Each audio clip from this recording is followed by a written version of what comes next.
The most compelling action is on CBS Sports.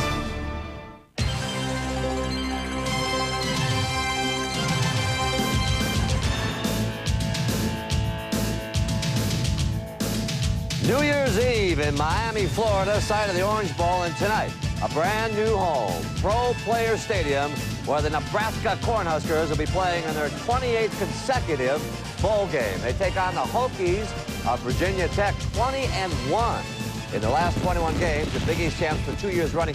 24-year-old senior Jim Druckenmiller is Tech's offensive leader, who also led the Big East in total offense. The Hokie defense is spearheaded by defensive end Cornell Brown, who's earned back-to-back first-team All-America honors. For Nebraska, quarterback Scott Frost has the arm and the accuracy to complement the Huskers' vaunted running attack.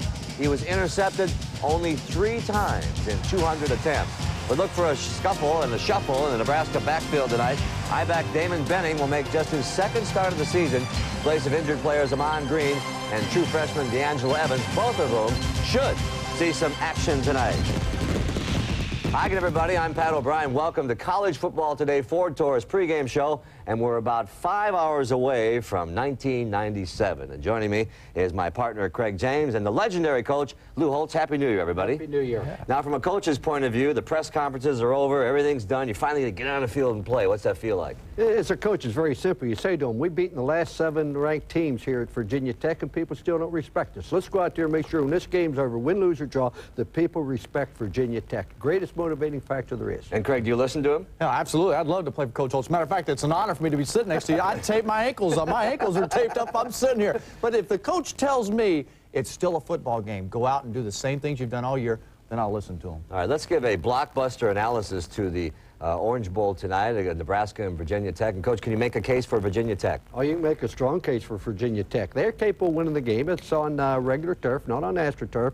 But their quarterback, Jim Druckenmiller, has to find a way to get rid of the football. He's going to be pressured, but he's big, strong. They'll be in the shotgun a little bit. Give him a chance. If he can get the ball off, they have a better chance. Also, they have to find a way to score in the kicking game. They blocked 5 punts, 1 PAT. They scored a couple touchdowns off of it. They must win the kicking game. The third thing they have to do is find a way to score on defense. They've scored 19 times in their last 38 games on defense. And the other thing they can do is give Nebraska something they don't earn. You don't need to give a tax break to the Rockefeller family. Nebraska doesn't need help to win this game. You don't? No. You know, let's talk about the Nebraska defense. Last year, we all marveled at them in the Fiesta Bowl. We marveled at them this year as well. And I thought they'd be an undefeated football team, play for a national championship, but they've lost some key guys. Terrell Farley, an All-American linebacker, he's out. So therefore, in this ball game, to get back in it, they have to rely on Jared Thomas. He had 5 sacks during the season. He was double-teamed all the time. A motivational guy. Get the black shirts going again, Big Jared. And for Virginia Tech, they rely on inspiration too. Cornell Brown missed 3 games, still had 8 sacks, double-teamed all season long. Both of these guys have to inspirationally pick their football team up. And their units, they got to go out and they got to play with a lot of aggression. You got to hope their quarterbacks play well, too. And one quarterback tonight has got to be inspirational as well as executed, Scott Frost, who's really improved throughout the season, but a lot of pressure on him. He's a fine athlete. We had him in our football camp. He went to Stanford University, played defensive back and quarterback. Transferred to Nebraska, which is his home state. Great athlete. Had the 10th best offense of any offensive player in the history of Nebraska, which is pretty good. Yeah, and he had to follow Tommy Frazier this season, too. Only 3 interceptions. I mean, he did a great job, I thought, for them coming out and performing as he did. And for Virginia Tech, Jim Druckenmiller, he's a spiritual leader for them on offense. 17 touchdown passes this year. He only threw 5 interceptions. He's a big, ugly guy that will like to take it to Nebraska's defense tonight. All right, of course, off the field, there's been a lot of problems for both squads. The 2 programs have had several problems the last couple of seasons. 6 Nebraska players combined for 7 arrests, while Virginia Tech had 21 arrests involving 17 players.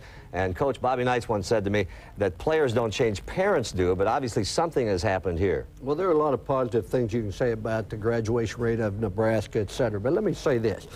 The main difference between athletes today and 25 years ago is today everybody wants to talk about the rights and privileges. This is my right, this is my privilege in our society. 25 years ago, people talked about obligations and responsibilities. And when you join a team, you join an organization, you have obligations and responsibilities to conduct yourself in a certain manner because every decision you make affects everybody else. And we had a situation when I was at SMU as a senior. We're fighting for a national championship, and I really believe that the players on a football team have to step up. I was the captain of the team. I knew an illegal situation was taking place. I went to the other captains. I said, fellas, we need to go talk to these players, and we've got to tell them they're jeopardizing our opportunity. The players have to police themselves because the players are the ones that are going after 8 o'clock, 9 o'clock at night, going out until 3 in the morning. They know what's going on. Coaches can't keep up with the players. By the way, Lou, do you notice he's got more balloons behind him than the two of us? Yeah. He's got a bigger party. We'll see at halftime coming up the FedEx Orange Bowl after a message. Enjoy the game. Yeah, you're the party monger. What are you kidding me?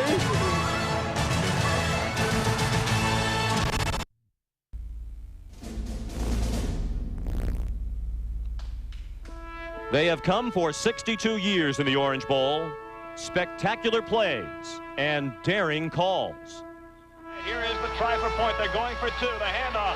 It's a Campbell. He's in, and you couldn't ask for a more exciting Orange Bowl in this one. Games marked by legendary players, coaches, and rivalries, and dramatic victories. Going for two. Gill takes, looks, rolls, throws, deflected away. They tried for two and didn't make it. For the national championship, it's slotted. It is in the air, and it is no good. Schlesinger and Phillips in the eye to snap to Tommy, and they give him the trap play, and it's Schlesinger inside the 5. In there for the touchdown. He's got the touchdown. Glorious moments all, and the promise of more to come.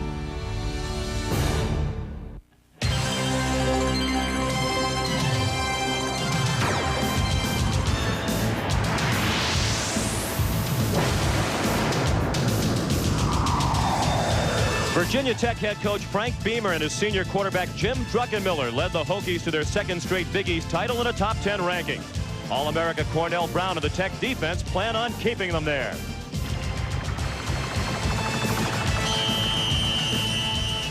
Tom Osborne's Nebraska Cornhuskers faced hard times in their defense of the national title with losses to Arizona State and Texas. They are number 6 in the polls. But the Huskers have vowed to stick together, and with that always powerful rushing attack, they look to run past the Hokies tonight. It's Virginia Tech and Nebraska meeting for the first time ever at the 63rd FedEx Orange Bowl, next on CBS.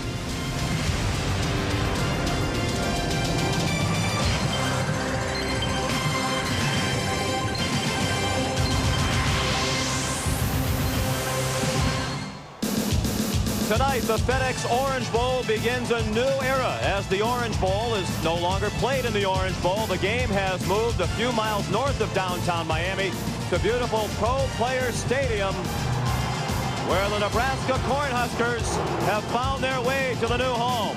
It might be a new ballpark, but they are familiar faces. They're in the Orange Bowl for the 5th time in the last 6 years. They enter this Orange Bowl Classic with a record of 10-2 and a number 6 ranking.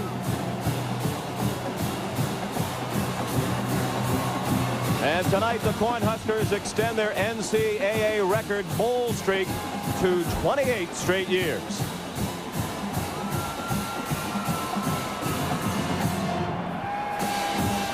They have taken the field on an absolutely perfect night for football in South Florida. 75 degrees as we approach kickoff.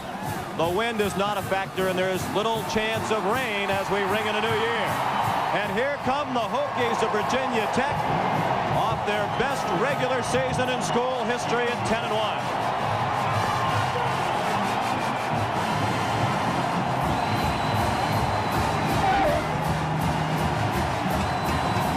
They're in the Orange Bowl for the first time. Sean McDonough along with Mike Mayock. It's great to have you with us. Certainly these are two dramatically different programs in terms of history, and they come into this game from different directions. Nebraska on the downer, the loss to Texas in the Big 12 championship game. They're not used to being in a New Year's Day game and not playing for the national championship. Tech thinks this could be the game that puts their program over the hump in terms of respect nationally. Hey, let's face it, this is a program that's won 20 of their last 21 games, and the irony tonight is they're playing against the program they most emulate, the Nebraska Cornhuskers. So truly, Sean, tonight is a benchmark evening for this Virginia Tech program. And the Hokies, while enjoying their best season in school history, have been led on the field by the senior quarterback, Jim Druckenmiller. This guy is special. Folks around the country, if you haven't seen him play, 6'5", 237, looks just like Jim Kelly to me. Great touch, runs a no-huddle offense, but if there's one knock against him, it's his feet. Take a look at him shake and bake on the option. And another thing, he can move his feet in that pocket as well as most quarterbacks. It has been a great season, tarnished somewhat by the off-the-field problems that Pat O'Brien and Craig James addressed moments ago. And they do have an effect on these two teams. Nebraska certainly has had off-the-field problems as well. But for Virginia Tech, the recent suspension is their starting fullback, Brian Edmonds. And for Nebraska, Terrell Farley, a great linebacker, is not here. Hey, Farley's rated as high as number 7 in one of the National Football League combines. His loss is particularly difficult. They're going to try and use 2 or 3 players to pick up the slack. There will be a drop in productivity. For Virginia Tech, what they lose in Edmonds, well, he's a heck of a blocker and he's got great experience, but they pick up a tailback converted to fullback, better running back, Marcus Parker.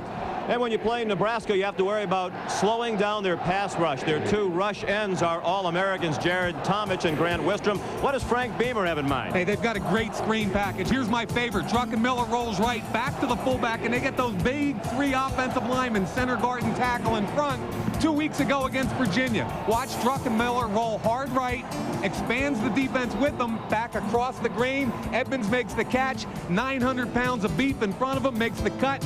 Touchdown. That will slow down an aggressive defense. Well, we don't know about the emotional readiness of Nebraska. We do know that the Virginia Tech Hokies are sky high for this one. It's huge. I mean, it doesn't get any bigger than the Orange Bowl versus Nebraska. You know, that's what you dream about as a child. I think this is the biggest game in Tech history. It's all about respect, really. You know, if we could beat the big dog, this is our final chance for, you know, the ultimate recognition. Hopefully, you know, everything will go accordingly, and we'll come on top, and, you know, New Year's will be a bang. We'll ring in the new year from Miami. The FedEx Orange Bowl next on CBS Sports. Virginia Tech and Nebraska ready to go here in Miami. We're pleased to be joined down on the sidelines tonight by Dave Logan. Dave? Okay, thank you very much, Sean. As you've already mentioned, this is a different game for Nebraska tonight. For the past 3 years, they have played for the national championship. That will not happen this evening. So one may wonder, what's the motivation? How do they get up for this football game? Well, just moments ago, I talked to Tom Osborne, and he said, this team doesn't need to be motivated. They're self-motivated. They want to go out a winner. A lot of pride in Nebraska. But if you do want to look for motivation, all they have to do is remember the Texas game. Because if it were not for that loss, then perhaps this year they would be playing for a national championship. Sean? They expected to be doing just that in the Sugar Bowl, with the loss to Texas thwarted their hopes for the unprecedented 3rd straight national championship. Virginia Tech kicked off by Jimmy Kibble down to the goal line. Returned by Kenny Cheatham. And he got banged down at the 24-yard line. Now, Sean, today, Nebraska to win the football game, Scott Frost has got to play the best game of his career, and defensively, they got to turn that front 4 loose. They can't wait to get a piece of Druckenmiller. Virginia, they've talked all week. They got to stop the run. Easier said than done. And lastly, they need a balanced offense. They've got to give Druckenmiller time to throw the ball. My wild card, special teams, field position. Who will make the big play on special teams ultimately, I think, will decide the football game. And as Lou Holtz mentioned, both teams outstanding on special teams. From their own 25, quick throw by Frost. Brennan Holbein. And the split end is out across the 30 and down at the 31. Scott Frost, the transfer from Stanford, in his first year starting quarterback at Nebraska. He's only thrown 3 interceptions. Nebraska as a team has only thrown 3 interceptions. Only Army and Ohio University have thrown fewer. Of course, all 3 are better known as running teams. All at a gain of 5 on the pass to Holbein. Damon Benning starting at I-back. And he gets driven back after a short gain out near the 33-yard line by Kerwin Hairston. For Nebraska, injuries at I-back, so Damon Benning, ordinarily a 3rd-string player, gets the start. Schuster, the fullback. Wiggins at wingback. Holbein, the split end, and Tim Carpenter, the tight end. They'll use 3 tight ends tonight in a rotation. Outstanding offensive line. A change tonight. Josh Heskew starts at center. Aaron Taylor moves to guard. Chris Dishman from guard to tackle. And on the right side, Zaniska and Anderson. Benning is a first down and more. Out near midfield. Finally taken down by the middle linebacker, Tony Morrison. Gain of 14 for Benning, the senior from Omaha. For Virginia Tech on defense, Cornell Brown is an All-American defensive end, joined up front by Waverly Jackson, Kerwin Hairston, and John Engelberger, who's playing with a broken nose. Morrison just made the tackle. Brandon Simonis, an All-Big East linebacker, with Myron Newsom, also an All-Big East linebacker this year. And in the secondary, Lauren Johnson, Torian Gray, Pearson Prelo, and Antonio Banks. Benning weaves across midfield and picks up 5. Again, Kerwin Hairston was able to trip him up. Amon Green ordinarily would be the starting I-back for Nebraska. He says he's at about 85 to 90%. He's had turf toe, and he's also had a stress fracture of his foot. And I watched him very closely Saturday and Sunday. He got through his first 2 practices since the injury. I thought he moved pretty well, better than anybody else they have. Frost appears to be changing the play on 2nd and 5. Goes to the quick pass, incomplete, looking for Jeff Lake.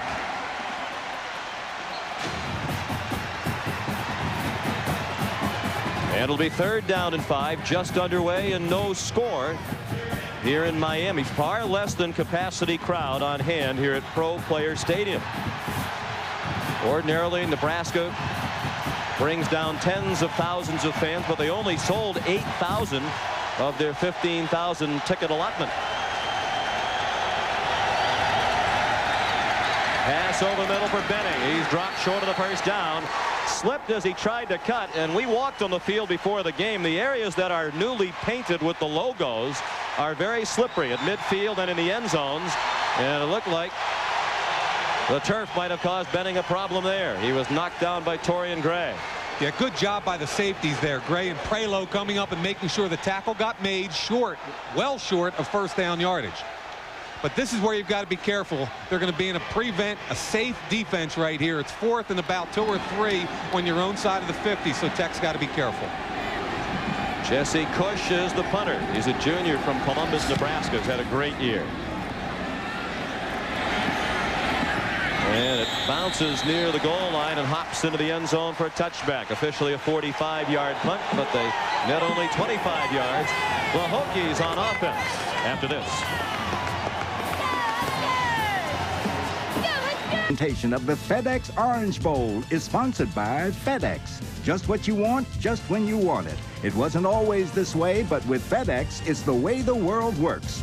Oldsmobile and your local Oldsmobile retailers. And by Nicorette Gum. You can do it. Nicorette can help. No score as Virginia Tech is about to go on offense for the first time with 11:53 remaining in the first quarter. We mentioned at the outset this is the 28th consecutive year in which Nebraska has appeared in the bowl. That's the NCAA all-time record. Second longest active streak is Michigan, making its 22nd consecutive appearance this year. And as you might expect, Florida State, Penn State, and Ohio State on the list of longest active bowl streaks. Virginia Tech will open out of the shotgun with Jim Druckenmiller at quarterback. Remember, they never huddle. No huddle offense the entire game. And Oxendine stayed in the block, and the long pass is caught and then dropped by Sean Scales. He was turning to run upfield at about the 46-yard line. They had a chance for a big play on the first play, and Scales dropped it. Mike Minter had coverage, but Scales was behind him. One of the keys to the game today, or can the Tech wide receivers get off the press coverage? And look, a little flag route over the head of number 10, Michael Minter. The ball is right in his hands.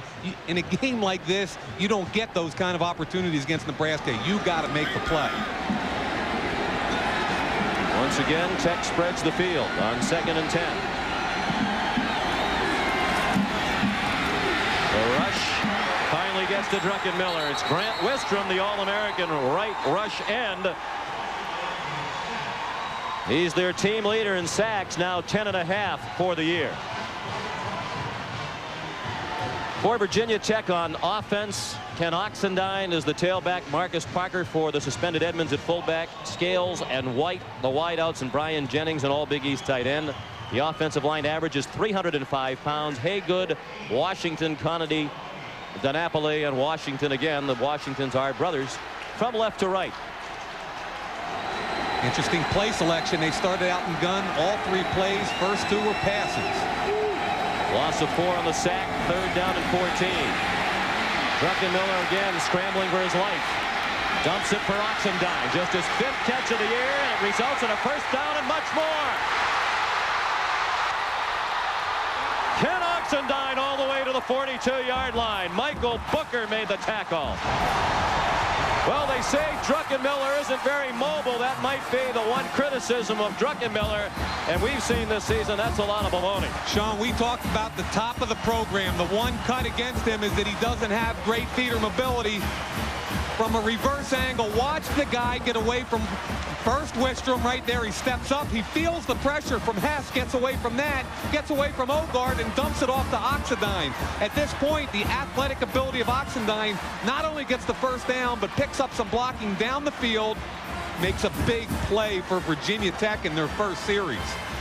And did you see Jason Peter without the helmet jumping in at the end?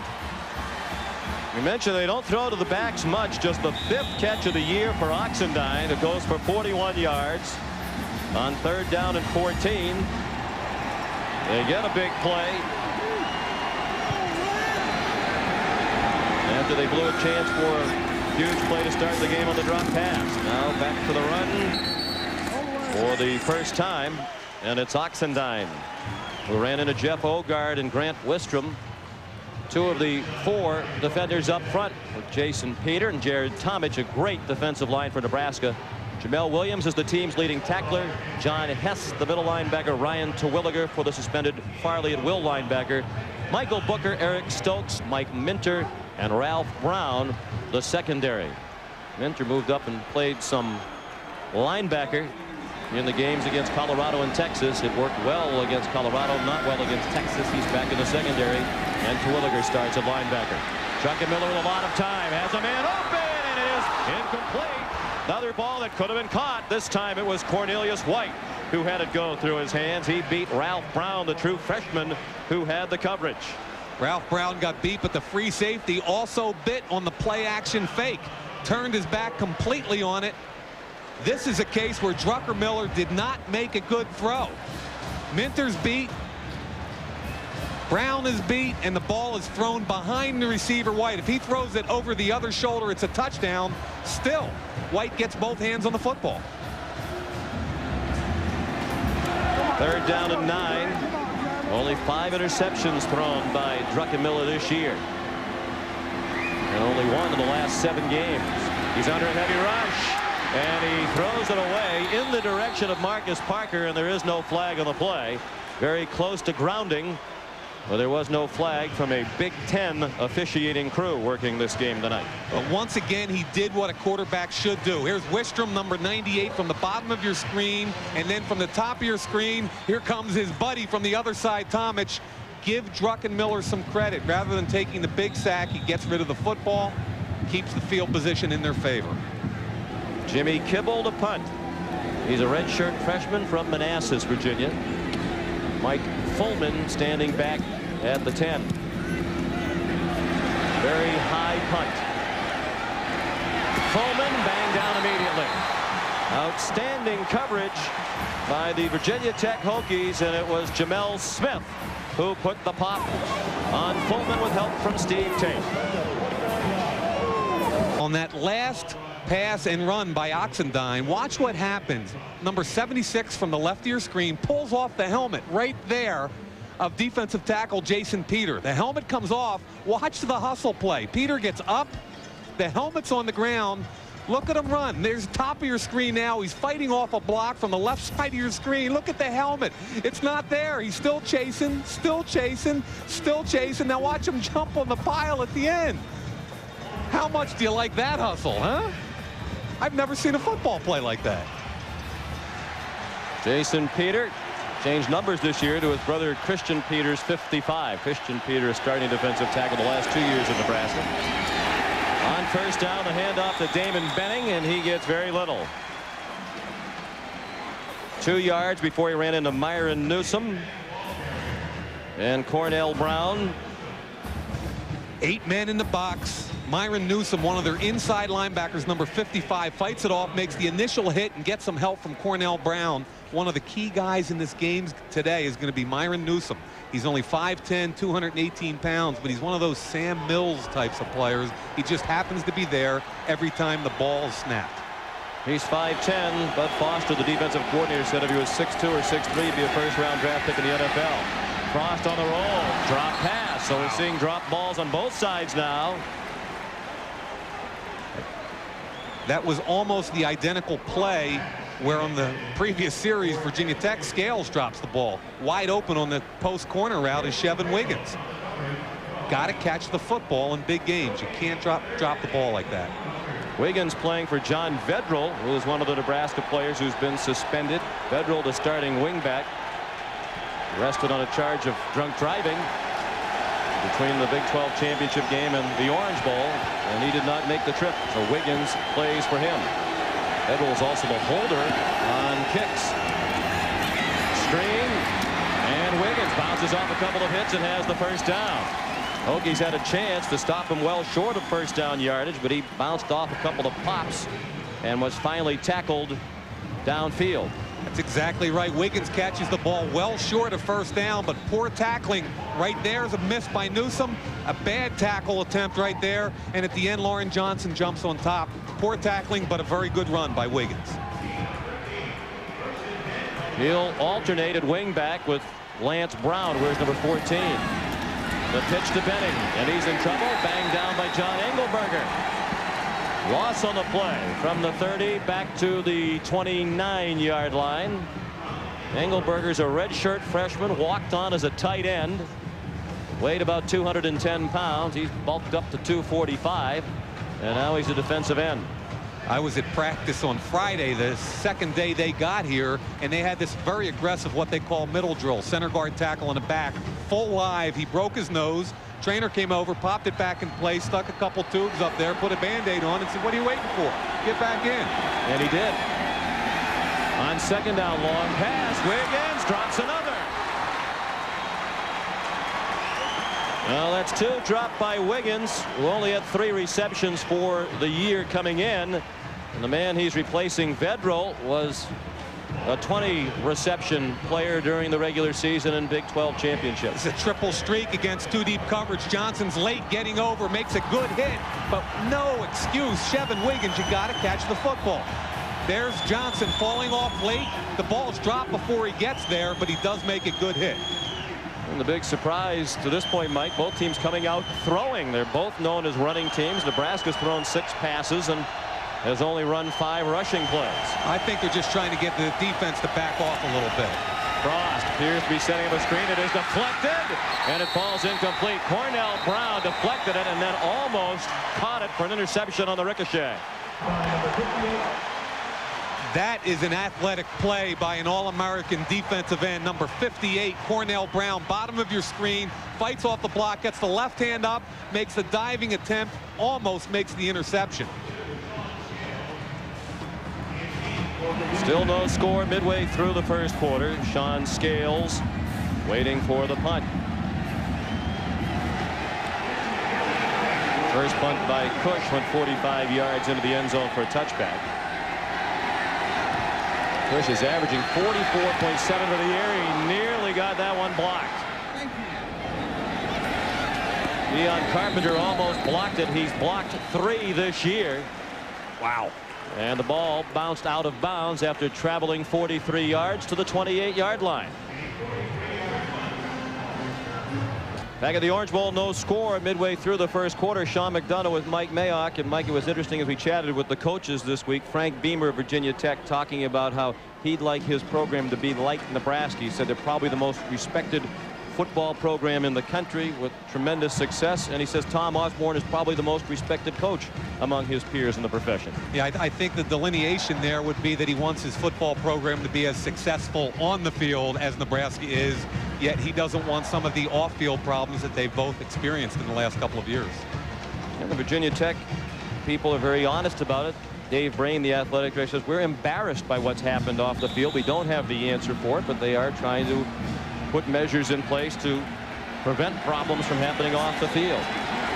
Certainly the number of arrests that they've had over the last 13 months is a disgraceful off the field record. On first down, Oxendine. It's about 8 as he crossed the 35 and went down to the 36. Jamel Williams and Mike Minter combined on the stop on Oxendine, the junior from Chester, Virginia. And this is Virginia Tech football right here. They'd rather come right at you. Isolation play. Good cut in the hole by Oxendine, who's an underrated back, but gained almost 900 yards this year. Good job up front. Left side of the line, Todd Washington and Jay Haygood clearing the hole for Oxendine.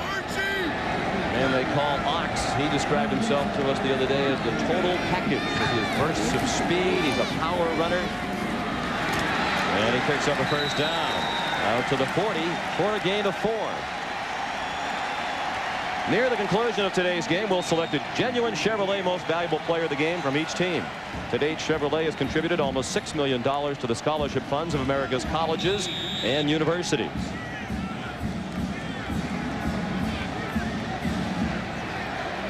First down, Virginia Tech. Jim Druckenmiller, senior from Northampton, Pennsylvania.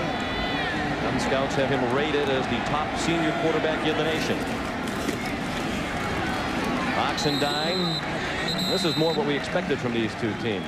Running the football. I think you're right. At the beginning, they're just trying to loosen up the defense with those passes. Yeah, both defenses are extremely aggressive, and I think they're trying to get those linebackers and safeties to think pass first, give them a little room to run. But it's interesting. I watched a lot of tape of this Nebraska defense. I felt like you do better running right at these guys because they're so fast. They can go sideline to sideline. I think you're better off lining up and taking your best shot helmet on helmet. Second down and 7. In out of the shotgun. Druckenmiller's pass deflected, still caught for a first down in the Nebraska territory. Brian Jennings, the tight end, with the catch. John Hess wrestled him down. It was tipped at the line of scrimmage, but Jennings was still able to hang on.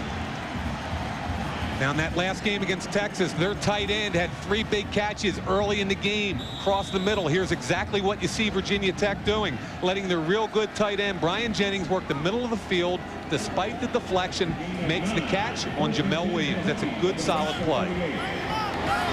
No score. 5:15 remaining in the first quarter. From the Nebraska 48. Druckenmiller got away from Tomich.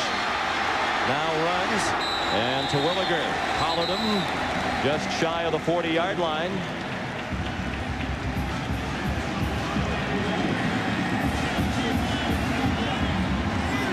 They were trying to take a deep shot here. Play action, trying to get the safety to bite again and look for the post. But he had to step up into the pocket. And once again, look at Druckenmiller. He's not going to run a 4.5 40, folks, but he still can pick up 7 or 8 yards because he's got that innate football sense that coaches really dream about. Credit him with 8 yards on the run. He rushed for 205 yards during the regular season. Now he's running the option. The pitch to Oxendine. Druckenmiller tried to throw a block and helped the cause slightly. Jamel Williams and Mike Minter finally made the tackle on Oxendine at the 20-yard line. That's a gain of 20 and another first down for Virginia Tech. And Virginia Tech's offensive coordinator, Ricky Bussell, told me they were going to run this option early. Here it is, short yardage. Everybody tackles fullback. You don't expect Druckenmiller. Great job dishing the football. And then he tries to make a block in front of Oxendine. And they have done a great job of mixing up the play calls. There's Ricky Bussell right in the middle of your picture, the offensive coordinator.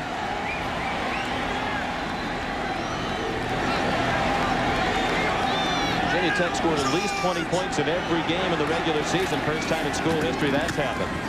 Oxendine hit right at the line of scrimmage by Minter. The safety was up close to the line of scrimmage.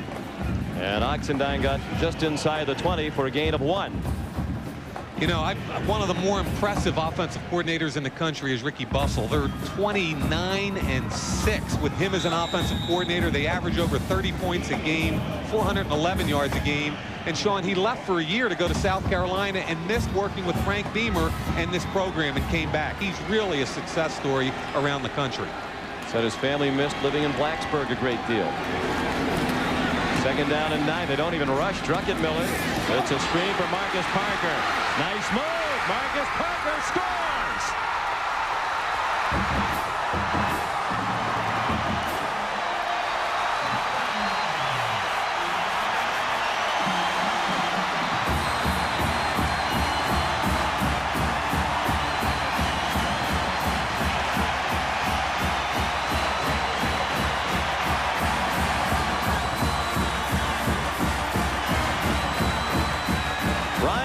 Terwilliger injured on the play for Nebraska along the near sideline.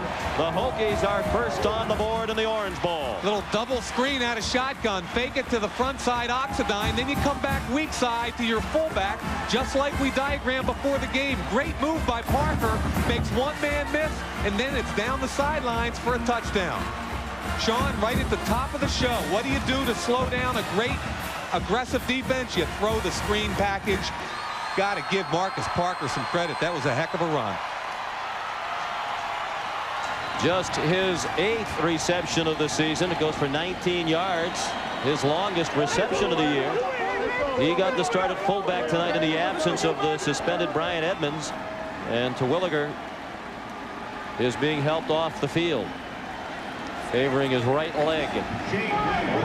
Now let's be cognizant of what that does to the weak outside linebacker position for Nebraska. They already lost their All-American Farley. Now they lost his replacement, Terwilliger. That leaves them with a converted safety, McFarland, and a sophomore named Eric Johnson. Shane Graham struggling physically with back and leg problems, but no problem on that extra point. There was some question about whether or not Graham, the freshman, would be able to kick tonight. The Hokies a big underdog, but leading by a touchdown early in Miami. Come, you can do it. Nicorette can help. Nebraska head coach Tom Osborne's Orange Bowl experiences have been bittersweet. In 1984, the Cornhuskers lost by a point to Miami when they had a failed 2-point attempt in the final minute.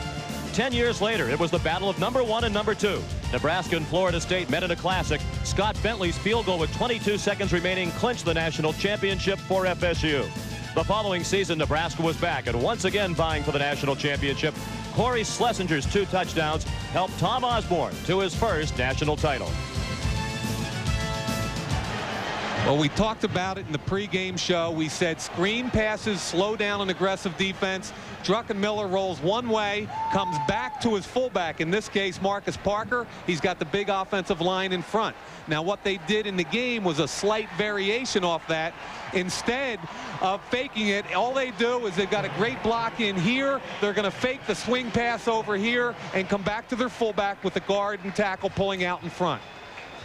Druckenmiller gets the snap, drops back, fakes it to Oxendine up top. Here comes the weak side pass to Parker. The center, guard, Conatee, and Washington are out in front. Parker makes one guy miss, and bang, it's 7-0 Virginia Tech. They were a 17-point underdog in this game, the biggest underdog of any major bowl game this year. Kibble's kickoff sends Cheatham back to the 1-yard line. Kenny Cheatham trying to run to some open field wide and didn't get there. Michael Stewie with a nice open field tackle at the 21-yard line. CBS Sports Big Time Bowl coverage continues tomorrow. First at 1:30 p.m. Eastern, it's the Southwestern Bell Cotton Bowl Classic. Number 14 Kansas State taking on number 5 BYU, and later at 8 Eastern time, Big 12 champion and number 20 Texas collides with Joe Paterno's 7th-ranked Penn State Nittany Lions in the Tostitos Fiesta Bowl. That's all tomorrow on CBS Sports. The fullback Joel Makovica alternates with Brian Schuster. Straight ahead out near the 25-yard line. And they're still tending to Ryan Terwilliger, the weak side linebacker who was injured on the touchdown. He's a senior from Grant, Nebraska, playing in his final game for the Cornhuskers. Part of an outstanding senior class that's gone 46-3 during their careers at Nebraska. 2 national championships. 24 seniors playing their final game for the Huskers tonight. Jay Sims in at I-back now, and he's down shy of the 30. We'll give him forward progress to the 28-yard line. It'll be 3rd down. Interesting. You're at the end of the night, you're not going to see a 50-50 ratio there unless Nebraska is losing the football game late in the game. But right now they're running their option package. They have 4 different options. That's the one play that Virginia Tech has got to stop tonight if they want to win the football game. McAvica and Sims in the eye. We still have not seen Amon Green or D'Angelo Evans, their top two rushers, both bothered by injury. Sims applies a stiff arm and a face mask against Lauren Johnson, it appeared, at the end of the play. Looked like Sims had enough for the first down on the run, and they will likely add to the play on the face mask by Lauren Johnson, who grew up a half-mile from this stadium. Used to walk over here and watch games from his home in Miramar, Florida, right around the corner. Now, we talked about option. Number 45, McAvica, first takes the fake, and then he gets a block downfield, and there, clearly, the face mask. Sims with the football. Tackle from the inside out by Johnson. Has a big hold of it. The question is, it looks like it's the 15-yard variety and not the 5. And the penalty gives Nebraska first down at the 47-yard line. Frost has some running room, is going deep into traffic, and it's nearly picked off by Johnson. He was looking for Kenny Cheatham. Let's check in down to the sidelines with David Logan. Okay, thank you, Sean. I want to get you caught up on the injury to Ryan Terwilliger. It's not as bad as it first seemed to be. He has a strained back muscle and right hamstring. His return, however, is questionable. Sean? Thank you, David. That means Octavius McFarland would likely see most of the action there, a junior who plays a lot on pass downs. He'd be the third player at that position with the absence of Farley. Sims, good gain on 2nd and 10. He got 8 to the 45-yard line, tackled by Torian Gray. Sims is a junior from Omaha, rushed for 288 yards coming in. That was the 5th highest total on the team, an impressive average of 7 yards per carry. He's the oldest member of the team, turned 25 in November. Spent a couple of years working before he walked on at Nebraska. 3rd down and 2. The pitch to Sims. He has a first down inside the 40. Down to the 38-yard line. 7 yards on the rush for Sims. It's a key play. One back offense, speed option. He's going to go down, option the end, who's coming hard off the corner, but not a good job by the corner, Lauren Johnson, getting off the block. They turn it up the field for a first down. Key 3rd down. There's the hit on the quarterback. The block on Lauren Johnson forces the safety man, Torian Gray, to come up and make the tackle. Frost throws, man wide open. Lance Brown has it inside the 20 and falls down at the 15-yard line. Well, Chevin Wiggins, who started at wingback, had trouble hanging on. His replacement, Brown, had no such difficulty. And the Huskers are driving. At the 15, they trail 7-0 with 31 seconds left in the first quarter. That's known as a wheel route. The inside receiver, number 14, Lance Brown, goes out and then up. The outside receiver runs a post pattern, clearing the corner out of the way. If Brown can keep his feet, he'd probably be dancing in the end zone. And McAvica, and he's tripped up by Engelberger. That was an interesting choice of words because Lance Brown's father choreographs Broadway plays. His mother and sister both have dance studios. Lance was known to be a little exuberant on the field, dancing from time to time, and the Husker coaches asked him to tone it down a little bit. And you think that was a coincidence that I picked that particular word? It was an open for you, pal. We appreciate the assist. At the end of the first quarter, the score, Virginia Tech 7 and Nebraska 0. CBS Sports coverage of the FedEx Orange Bowl will continue after this message and a word from your local station.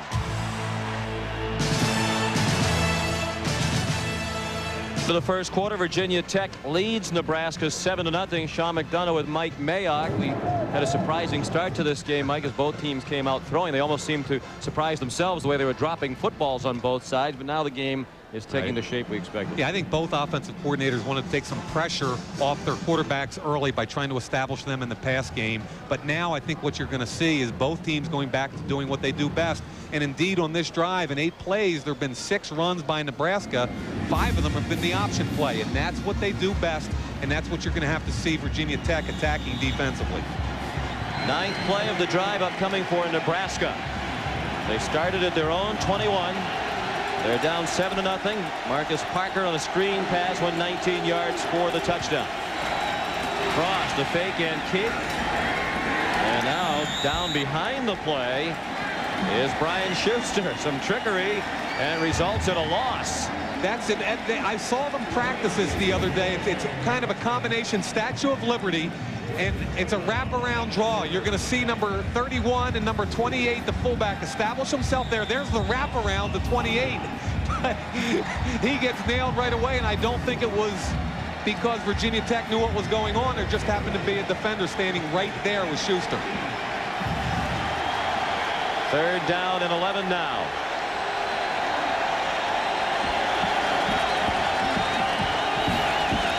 On the draw, Sims tripped up short of the first down. The ball popped out, but the whistles have stopped the play. The ground caused the fumble, say the officials. Brandon Simonis tripped up Sims. He had a burst of speed, and even though he's the 4th string I-back, he goes at 4.4 in the 40. Good call down in the red zone. Spread the field with 4 wides and run a little option. Hits the ground first. It certainly looks like it was a good call. The ball's still in his hands until he hits the ground. The ground cannot cause a fumble. Clean call right there. And a field goal try upcoming for the Huskers. Chris Brown will try a 25-yarder. He's 12 of 19 for the year. 6 of 6 from between 20 and 29 yards. Matt Turman is a new holder, and the kick is just good.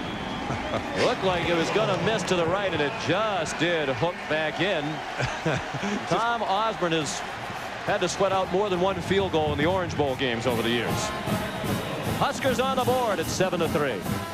Sports presentation of the FedEx Orange Bowl is sponsored by FedEx. Just what you want, just when you want it. It wasn't always this way, but with FedEx, it's the way the world works. The men and women of General Motors, people in motion. And by Mutual Fund One Source from Charles Schwab. And a warm welcome to the Blockbuster Blimp and its crew. Piloting the Blockbuster Blimp is Captain Steve Tomlin from London, England. London, England? Yes. What's he doing over here? I don't know. I wonder if that means his seat is on the other side of the cabin up there. Got to be careful which side of the highway up there he's driving That's on. right. Chris Brown kicks off. Good kick. Scales watches it bounce out of the end zone, and Virginia Tech will begin at the 20.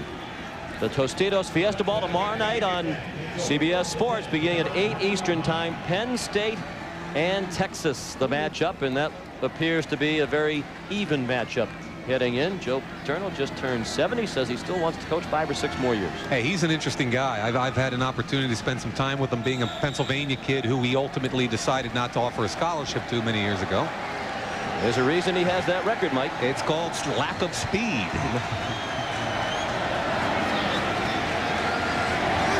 Jim Druckenmiller calling signals and movement along the line.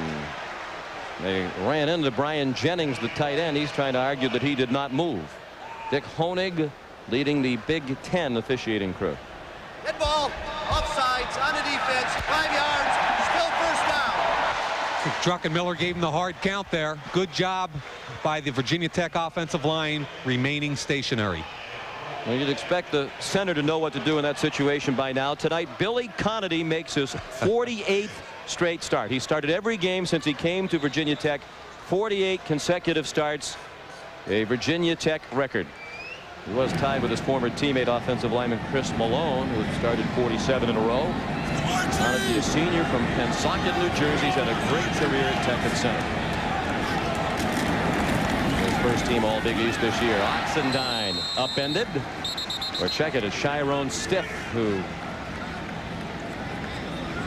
came into the game for Oxendine. He's a true freshman from Chesapeake, Virginia. Yeah, he had to start early in the season when they had some injuries and off the field trouble. Did a great job, gained over 100 yards in his first start.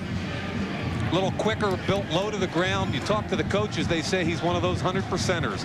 Always gives his best regardless of the situation, practice, game, or meeting. He hasn't played much since the early season when Oxendine was injured. Once Oxendine and Edmonds Parker were healthy, Stiff spent most of his time on the sideline. Virginia Tech picks up the first down as Marcus Parker bulls out across the 30. And he was tackled by Jamel Williams and Octavius McFarland, who's in for the injured Ryan Terwilliger. There's McFarland, the junior, ordinarily plays in 4 wide situations, obvious passing situations. Yeah, he's a young man who they've switched permanently now to that position. He will probably try to bulk up a little bit and be their starting outside linebacker next year. Virginia Tech leads 7-3 early in the second quarter. Interesting game going on between the Nebraska defensive backs and Druckenmiller. He's checked off 3 in a row. And they snap it with 1 second on the clock, and Scales couldn't come up with a low pass. This is a battle of 2 top 10 teams. The AP top 10 Florida State is #1. The issue to be decided within the next couple of days. Nebraska #6 after the loss to Texas in the Big 12 championship game in St. Louis, while Tech is #10 in the AP poll. The Hokies #9 in the coaches poll, and that is their highest ranking ever. They tend to lose some votes among the Big Ten voters in the AP poll because there's a preponderance of those as compared to Big East people. Druckenmiller dumps it off. Great job to get it to Marcus Parker, and they actually turned it into a gain of about a yard. Mike Rucker had a hold of Druckenmiller. But Druckenmiller's a big, strong guy, a record-setting weightlifter, and he uses that strength time and again. You know what? People say, how could you say a 1-yard gain is a great play? Watch what happens here. He ought to be sacked right there for about a 7-yard loss, but he has the capability, the strength to stay up, get the ball, deliver it. 2nd and 9 instead of 2nd and 16. Druckenmiller bench presses 350 pounds, back squats 500 pounds, and has the record hang clean at 405. That's better than most of the linemen. Michael Stewie with the catch. And he is very close to a first down. Appears to have it beyond the 41-yard line. Mike Fullman had the coverage. This is kind of a showcase so far for Druckenmiller. Stewie does a great job running off the backup corner. Mike Fullman comes back to the football. Look at it right there on his shoulder pads. That's NFL arm strength right there. And perhaps divided loyalties tonight in the Stewie household. His father, Dennis, played at Nebraska. Was a halfback in the 60s. Michael Stewie says he grew up following Nebraska. He came down and watched Nebraska play in the Orange Bowl when he was a young boy. Well, there's a lot of old team photos of the Huskers in their house. His dad says he's a Hokie all the way tonight. Oxendine. A loss on the play. Back to the 40-yard line, Chad Kelsey, who backs up Jared Thomas at the left rush end position, made the tackle. Kelsey made the tackle, but Eric Warfield, #3, makes the play. You'll see him flash from the right side of your screen on the screen. Right there, he makes the play, not the tackle, but he forces him back into Kelsey. That's a great reaction on screen from the backup safety, Eric Warfield. Expected between 55 and 60,000 here tonight at Pro Players Stadium that seats about 75,000. Not sure they accomplished that goal in attendance in their first year in the new ballpark. Druckenmiller going long for Stewie. That's too long. It'll be 3rd down and long. Michael Booker had the coverage on Stewie. In the courtroom or on the killing fields, the nation's best defense is a pair of criminal prosecutors. David James Elliott as Commander Harmon Rabb. Don't miss the series premiere of JAG, CBS, Friday at 9 p.m. Eastern, 8 Central. 3rd down and 11 facing Druckenmiller. Got 4 wides in the game, including Marcus Gildersleeve, a converted tailback. He's playing because James Crawford was suspended in the same off-the-field episode that involved the fullback Brian Edmonds. A blitz from McFarland, and they get to Druckenmiller. 2nd sack of the night for the Huskers. Jason Peter with a bull rush up the middle, and McFarland blitzing off the corner, combining on the sack. From the left side of your screen, you're going to see #4 McFarland. From the bottom of your screen, #55 on a little loop right there is Jason Peter. They meet and have a party in the backfield. From Druckenmiller's angle, he's got no chance here. From the top right side, there comes McFarland. From the bottom, Peter. Jailbreak. And as they usually do, the Huskers drop 3 men back to receive the punt. A low wobbly kick from Jimmy Kibble. This right to be run back by Fullman. Mike Fullman with an excellent return. Brought down at the Tech 45-yard line by Michael Hoggs. It was a poor punt, low and only 39 yards. And it was returned 26 by Mike Fullman, the senior from Roselle, New Jersey. The Huskers will have excellent field position, trailing by 4 points after this. We talked earlier about Virginia Tech's continuing struggle for respect nationally. They've won 20 of their last 21, including 7 victories over ranked teams. They've won their last 7 games against ranked opponents. Their only loss this season was against Syracuse. At the time, the Orangemen were not ranked. Kind of interesting, those last 4 games there were the last 4 of their season. So in a 27-day period, they played 4 ranked teams and handled them all pretty easily. Grant Wistrom, see a Band-Aid over his right eye. That's to cover up a ring. He had his eyebrow pierced on the trip here to Miami. We asked him why. We still really haven't figured it out. Amon Green, his first carry. And it's a dandy inside the 30 to the 29, tripped up by Lauren Johnson. But it's a gain of 16 for Green, who sat out the last 2 games against Colorado and Texas with a stress fracture of his left foot. That's the spark they need. Watch and let's see off that foot whether he makes the cut. That's an excellent cut to the outside. Looks like he's accelerating extremely well. I watched him in practice on Saturday and Sunday, and I felt like the acceleration was good. Their biggest concern, I think, is conditioning and whether or not he can cut. Quick throw by Frost, has a man. It's caught by Kenny Cheatham. At the 5-yard line, he goes out of bounds. Johnson had the coverage. First and goal, Nebraska. They look for a go-ahead touchdown. See, but that's what the option game does for you. They've run the option 8 to 10 times already. You come down the line, fake it to the fullback, and your split end runs a go route. Kenny Cheatham beats Johnson easily, and that's got to be a situation where Johnson plays run second and pass first. Great pass, great catch by Cheatham.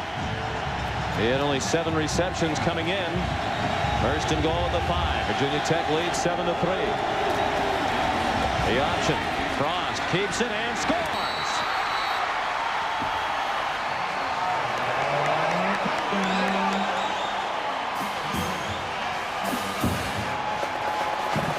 Good block by their fullback, Makovica, who after he faked option came down and made a great block on the linebacker to enable Frost to get in the end zone.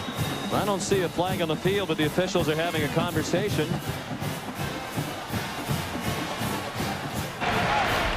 After the touchdown, dead ball, personal foul on the defense, will be assessed on the kickoff. Touchdown. Reverse out, fakes it to the fullback right there, Schuster, who's going to then seal off from the inside, wide open for Frost.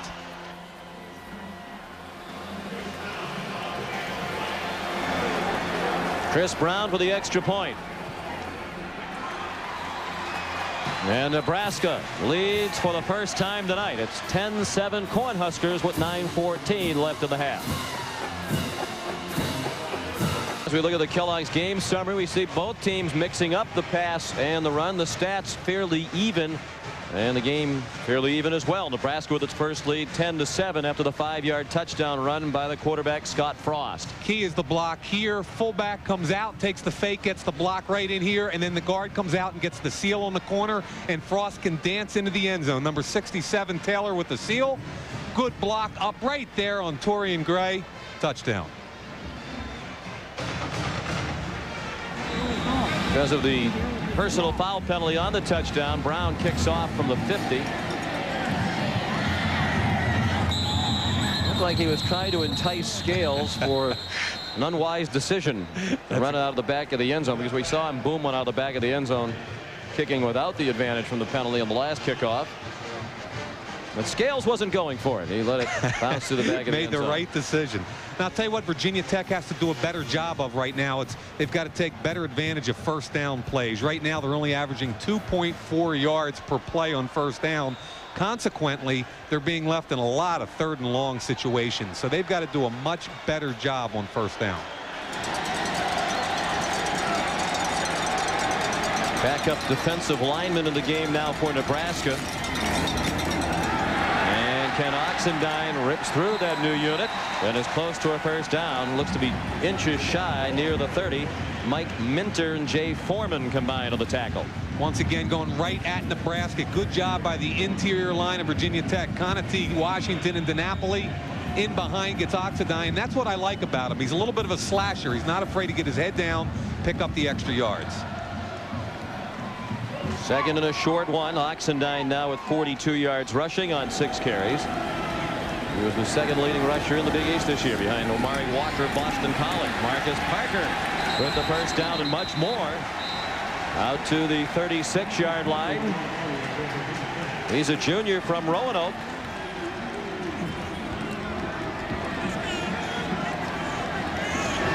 We talked about how Parker gives you an added dimension. You get the pull by number 75, Todd Washington, out in front. Little inside handoff out of the gun. And this guy, Parker, runs a 4.5 40 at 220. So even though they're losing a little bit on the blocking side of fullback, they pick it up because he's a better runner. We missed the first 4 games of the season for violation of team rules. There hasn't been much more yardage than the 467 he had coming into this one. Oxendine on first down crosses the 40. They'll spot the ball right back on the 40-yard line. A gain of 4. Eric Warfield made the tackle. Oxendine, we talk about Virginia Tech looking for respect. He said the reason he chose Tech was because he wanted to be a part of building a tradition. But he also told us, even though he grew up in the state of Virginia, he had never heard of Virginia Tech until he was in high school. Kind of amazing how far that program has come in 4 years. They've got 37 wins in the last 4 years. Only 6 teams in the country are better. Second down and 6. Nice move by Oxendine, and he slipped on that paint again. That is a very slick area of the field. They had the CarQuest Bowl here on Friday night, and their logos were painted on the field. Then they had to change over the painted areas for the FedEx Orange Bowl logos and the 2 team names in the end zones. And this field has a lot of slick paint in spots. Watch the cut he makes, though, to make Mike Minter miss right there. That's a big-time cut, folks. And there it is, the slide on the black paint. Still keeps his feet fighting for yardage. Spot him down to the 49-yard line of Virginia Tech and a first down. Nebraska leads 10-7 second quarter. Oxendine crossed midfield. Jay Foreman made the tackle with help from Jamel Williams. Saturday in prime time, CBS Sports puts on an icy hot special, Too Hot to Skate, from an outdoor rink in Las Vegas. You'll see Scott Hamilton, Katarina Witt, Oksana Bayul, and more. They show off in a whole new way. Too Hot to Skate, Saturday in prime time on CBS Sports. The handoff to Marcus Parker, and he's thrown for a loss. Jeff Ogard, the defensive tackle, had help from Octavius McFarland. Ogard's the quiet member of that defensive front. He's a senior, wears number 97. Charlie McBride, the defensive coordinator, said in 5 years in the program, I think he said a total of maybe 500 words to me. He's averaged about 100 words per year. And he really likes this young man. Interesting, he's at 6'6", 310 pounds. He's really the guy that holds up the middle of that Nebraska line against run. He's from St. Paul, Nebraska. Third down and 6. Druckenmiller runs, and he has the first down at the 40 of Nebraska. Eric Stokes tried to drag him down from behind, and that's a tough task with the muscular Druckenmiller. Now, if people had concerns about Druckenmiller's mobility, he's trying to throw the ball underneath the number 22 scales. It's not there. He tucks it, goes, gets what he can. Look how strong he is. You know, that's just a great job. 6'5", 237. He's 20-3 as a starter. I happen to think this young man's best games are ahead of him in the NFL. Here's the Big East co-offensive player of the year with Syracuse quarterback Donovan McNabb. 7th play of the drive. Huskers up around the line of scrimmage, and as a result, they stuffed the run. It was Ken Oxendine, the ball carrier, and Octavius McFarland made the tackle, and he's been very active since coming in for the injured Brian Terwilliger. He really has. He's a better athlete than Terwilliger. Terwilliger stands up against the run well, but he certainly can't run like McFarland, who probably isn't used to A, to the heat, and B, to getting this much action, because he's tired. He wants to come out. You can see him gesturing to the sideline. He's got to get some new shades. Darth Vader there. His replacement would likely be Eric Johnson. Play action fake. There's McFarland again. And Druckenmiller dumped it off for Oxendine. This time they're going to call it a sack. Back at the 50-yard line. Well, if he was tired, he wasn't tired enough to come on the blitz and get the sack. I'm not sure how you call that a sack. There's no such thing as in the grasp. Look at him. He's not even touched. Great athlete. Now let's see what Druckenmiller does. Why is that a sack? The NFL has in the grasp. College football doesn't. I don't get it. And Frank Beamer has the same question. That's a bad call. Forward progress, said the official on the sideline. He's still fighting. He is still fighting. That's you right. can't call it at that point. Guy's 237 pounds. He's got a 190-pound D-back on him. You can't call that dead. 3rd and 20. Huskers showing blitz. Druckenmiller, flag thrown in the area in which you'd expect a holding call. Ball thrown and caught. For first down at the play stands. Ken Oxendine the reception. There's a flag back at the 44-yard line. It's probably going to be a holding call, which will bring it back. Yep.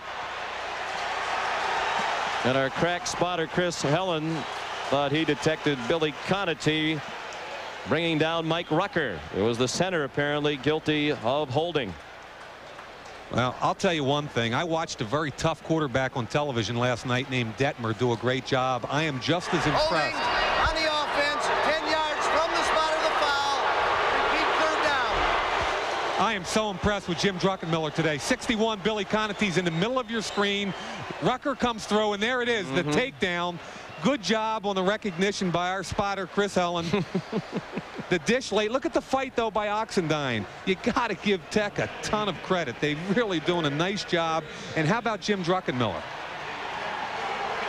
He's been under siege. Well, how do you play it now if you're Frank Beamer? 3rd down and a mile. It's a quick kick right here, right? 3rd and 37. That might be an option. They might just resort to a running play now as they shift into the eye.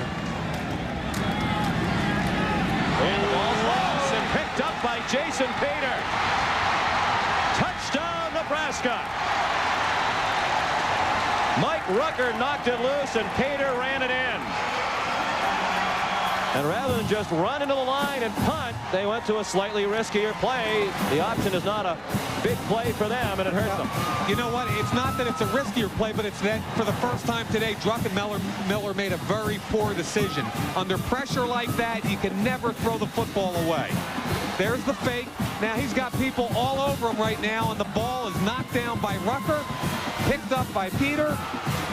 Hey, folks, that's a defensive tackle, 6'5", 285. That's an athlete right there. And the Huskers lead 16-7. Jason Peter, the junior from Locust, New Jersey.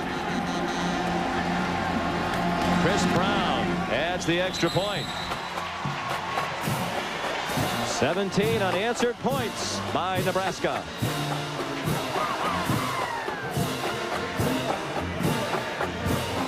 Coach Lou Holtz and the Country Stars and Stripes Orange Bowl is spectacular in the Independence Bowl today. Army trailed 32-7 entering the 4th quarter. They rallied to within 32-29. Jay Parker missed a 27-yard field goal on 3rd down, and Auburn held on to win. Parker had been 17 for 17 inside 40, but missed tonight. Coming up at halftime, let's go back to the game. Jason Peters' 31-yard return to the fumble has given Nebraska a 10-point lead in a big play early in the game. Yeah, you can't let Nebraska separate like that. It's so hard to catch up to them with their great defense.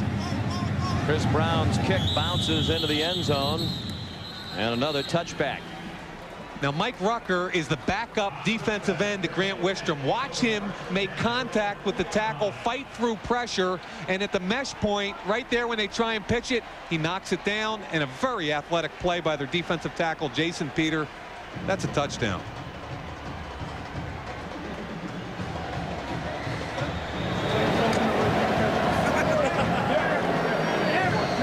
And this is the 4th time that Virginia Tech has started a possession at its own 20. Chris Brown's been a great weapon with his kickoffs into the end zone. Tech back to its strength. But Oxendine gets nothing on the run. Mike Minter flying up from his rover position. He was first team all Big 12 on the squad picked by the media this year. This is a key series for Virginia Tech right here. You give up the big play. Now you're down 10. Late in the second quarter, they cannot afford any more separation. They've got to get a drive going, and worst case scenario, regain some field position. Clock ticking down to 3 minutes left in the half. 2nd and 10. Play action fake. Druckenmiller under pressure. Jennings the tight end. First down. Hokies out to the 40-yard line. 19 yards on the pass play to Brian Jennings, the senior from Forest, Virginia, had a big game in the Sugar Bowl last year against Texas with 6 catches. I really believe Jennings can work the middle of the field here against Nebraska and pick up significant yardage. The Texas tight end Fitzgerald did the same thing. This guy is a talented young man. He's ranked number 2 in the country by Sporting News as far as draft eligible tight ends. I believe they can get him the football. 1st and 10. Each team with 3 timeouts remaining. Nice move by Oxendine. Oxendine in the clear. Eric Stokes able to run him down at the 21-yard line. Big play for the Hokies when they really needed one. Yeah, all great backs have the ability to cut back, and Oxendine did a super job in the hole, breaking the counter back weak side. Nebraska is very strong at the point of attack, but watch the cutback. Sees something innately, cuts back, makes 2 people miss right in the hole, and then it's just a foot race. Oxendine's got good speed, but Eric Stokes has great speed. Couple of big plays, though, Sean, for Virginia Tech, right back in it. That's a 39-yard gain. Oxendine up to 99 yards rushing on 12 carries. Movement. They snap the ball to Druckenmiller. There are flags. Willie Conatee and Jim Druckenmiller, obviously over the years, attuned to snapping when they see encroachment by the defense. Offsides on the defense. 5 yards. Still 2nd down. Makes the situation a little bit easier for Virginia Tech now. 1st and 5 and the 16-yard line in the red zone. You know, it's interesting, Sean, in the red zone, this Nebraska defense has only been there 16 times this entire season in 12 games. Where opposing offenses get to this point on the field. And off to the fullback, Marcus Parker. He's down to 15. And we're down to 1:40 and the clock running remaining in the half. And I'm not sure Octavius McFarland was trying to make the tackle or take his head off, but that was a good aggressive play by a guy that stepped up and played pretty well here in replacing Terwilliger.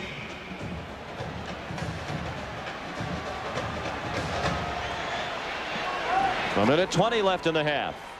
17-7 Nebraska. They fell behind 7-0. They've scored 17 unanswered points. This is 2nd down and 4. Wouldn't be surprised to see a corner route against man-to-man coverage. Oxendine took the toss and showed his power to turn it into a gain. It looked like it was going to be a no-gainer on the play. Jamel Williams made the tackle on Oxendine. And a timeout called by the Hokies with a big 3rd down and short upcoming. Oxendine now over 100 yards. It's his 5th 100-yard game this season at 4 during the regular season against Temple, Pitt, Southwestern Louisiana, and West Virginia. Slate, here's what you missed. Virginia Tech scored first on a 19-yard pass on a screen play to Marcus Parker. It was the 2nd possession of the game for Tech. Chris Brown got the Huskers on the board with a 25-yard field goal, the first 3 of 17 consecutive points scored by Nebraska. Scott Frost gave the Huskers their first lead at 10-7 on a 5-yard run, capping a 45-yard drive. And then Jason Pater picked up a Jim Druckenmiller fumble and returned it 31 yards. The extra point made it 17-7. That's where we are with 57 seconds left in the half. But the Hokies have marched from their own 20 to the 13-yard line of Nebraska. Now they're looking at 3rd down and a short 2. Huge play here for Virginia Tech. They've got to come away with points on the board. Obviously, they'd like to see 7 instead of 3.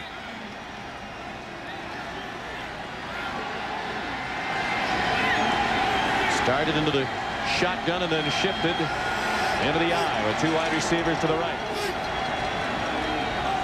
Tried to draw. Changing the play. Tried to draw him first. Now he's changing. They snapped it with 5 on the play clock. Parker up the middle. It's going to be very close. His first surge got him very close to the marker, and then he was bounced back. But it appears from the official on the far side of the field that they are going to give him that mark at the forward progress. Jeff Ogard and Jason Peter combining on the stop, and there will be a measurement. 50 seconds left in the half. I think they got a pretty good mark there. Looks like the head of the ball probably got to the yard marker, and they're going to get the first down. If they don't, it'll be an interesting decision for Beamer here. You got to get points on the board. Do you take a chance? Now I don't have to tell you.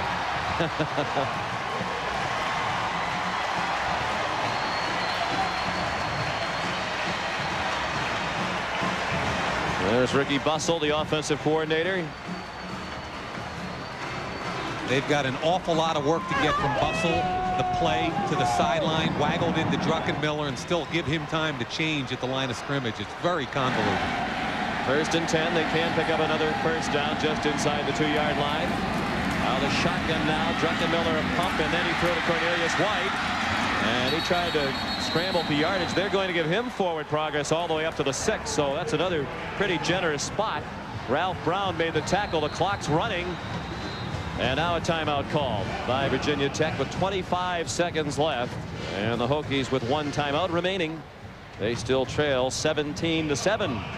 And not a great pass by Druckenmiller there behind him, which forced them to reach back for it and gave the defensive back from Nebraska, Minner, time to recover. Friends, Larry Hagman is returning. Or Larry Hergman is retiring. No, he's not. He's returning to CBS in a powerful new dramatic series, Orleans. Hagman is a judge who bends the rules but never breaks the law. Don't miss the 2-hour series premiere next Wednesday on CBS.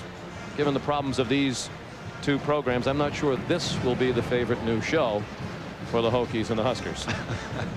Now let's talk a little bit about the situation here. It's 2nd down, goal to goal, 5-yard line, but more importantly, 1 timeout left and 25 seconds on the clock. Now Virginia Tech's wide receivers have only caught 2 passes so far today. So I think what you're going to see, number 1, what's the personnel in the game? If the tight end's in the game, you might see Brian Jennings involved here, because I don't think they can take the time to continue to burn the clock with running plays. Ball spotted on the 6-yard line. 2nd and 5. 8th play of the drive. It's a 4-wide out set. They'll probably do some kind of crossing or pick routes, anticipating man-to-man coverage. Parker, the back, lined up to the left of Druckenmiller. Blitz. Druckenmiller into the end zone, into coverage, and caught! Ripped away by Scales. It looked like it was going to be intercepted by McFarland, and Scales took it away from him. How did that happen? Poor decision by Druckenmiller. Ball should have never been thrown. Poor pass, and they end up with a touchdown. I guess Sean Scales atones for the previous 2 drop passes. Druckenmiller once again under heavy pressure. Nebraska little zone blitz right there. Gets hit from behind. McFarland sitting there waiting. But the more aggressive Scales makes the play. You're right. He approached it to McFarland like he was fielding a punt rather than run at the ball and separate himself from Scales. He was in perfect position to make the pick and didn't. Inexperience. Scales the touchdown. And Tech back within 3.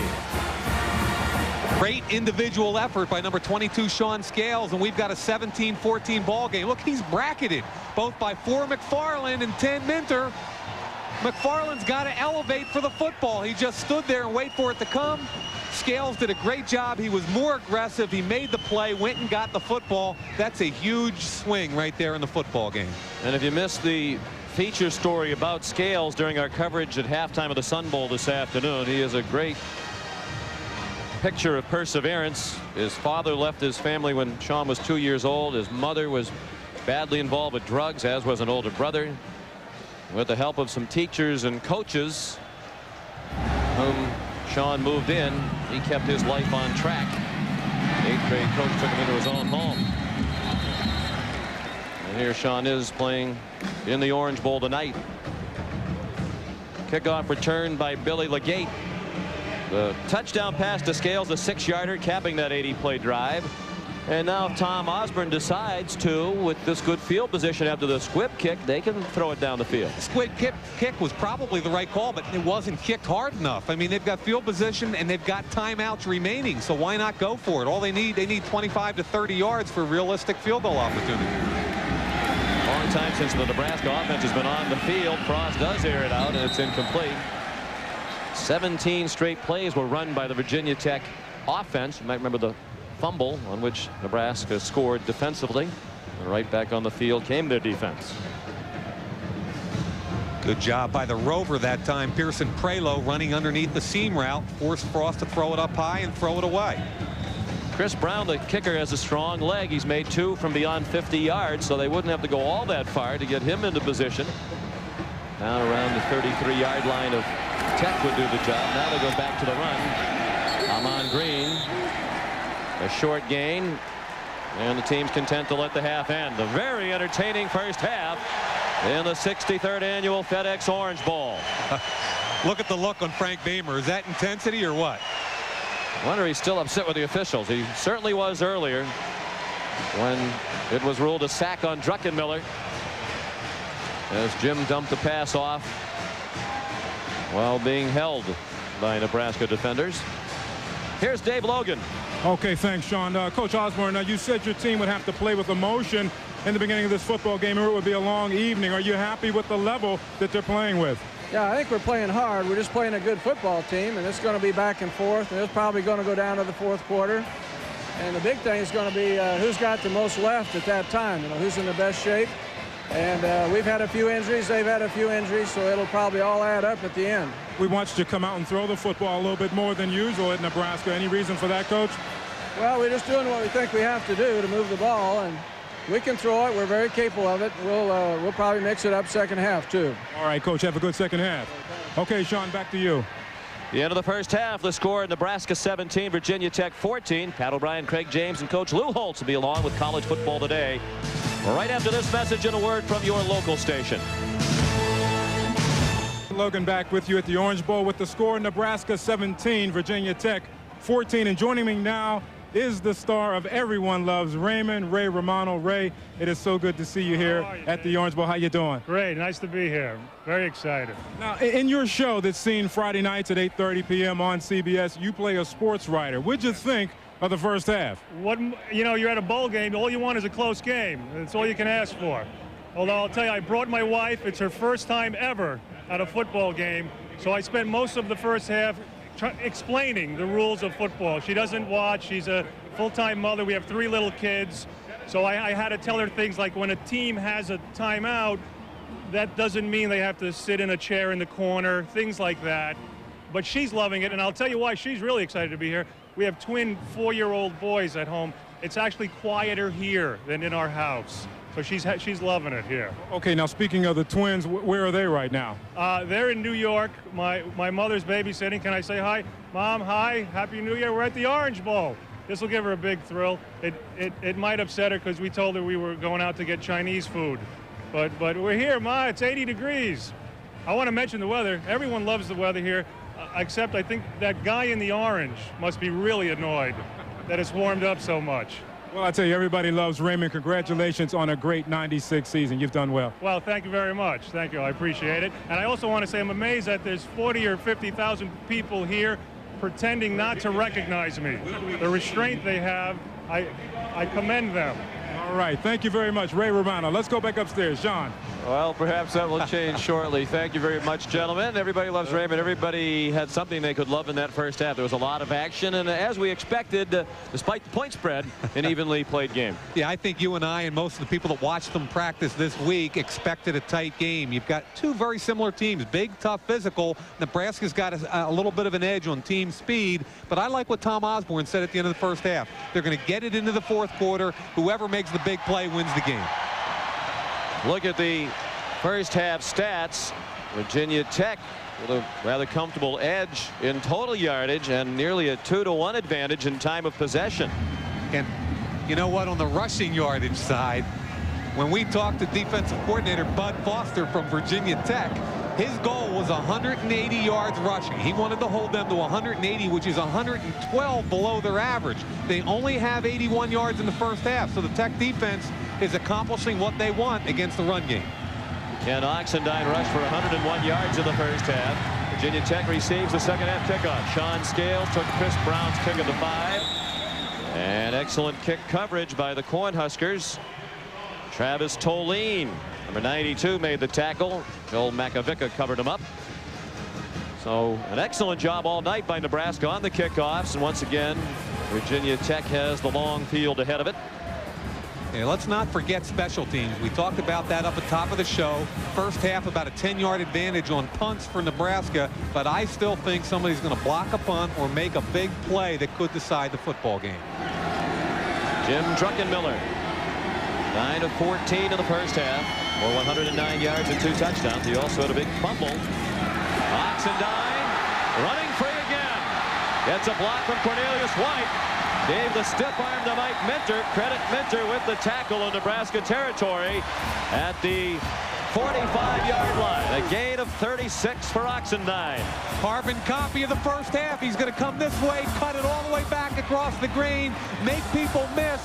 This is what a great back does on this play. Front side, cut back, really good block by number 71, Jay Haygood. In the open field now, Mike Minter with 4.4 speed catches him from behind. He's averaged more than 100 yards per game over the last 7 games of the regular season. Would have been a 1,000-yard rusher in the regular season had he not missed 2.5 games with an injured shoulder. Time. They just did get the playoff. Druckenmiller throws in the flat. Scales grabbed by the shirt, and they'll give him forward progress to the 44. Another generous spot. Michael Booker made the shirt tackle. Call it a gain of 1. Scales actually wound up back by midfield. Druckenmiller gets this play off as the clock hits 0. Little 5-step drop out in the flats. Late delivered just a little bit, but Booker, who was probably a first-round draft pick, does a nice job making sure of the tackle. And Sean, the reason they like him, he's a corner that's 6'1.5", 205 pounds. The NFL loves those big physical guys on the corner that can also run. Miller's been bothered by tendonitis in his knees. It's limited his practice time. Oxendine replaced for a moment by Chiron Stith, who took the ball to the 43, a gain of 1 more, and another injury.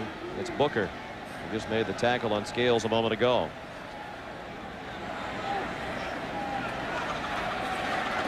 One of the national scouting combines had Booker as the number 7 senior in the country. Not at his position in the entire country. They're checking his right knee.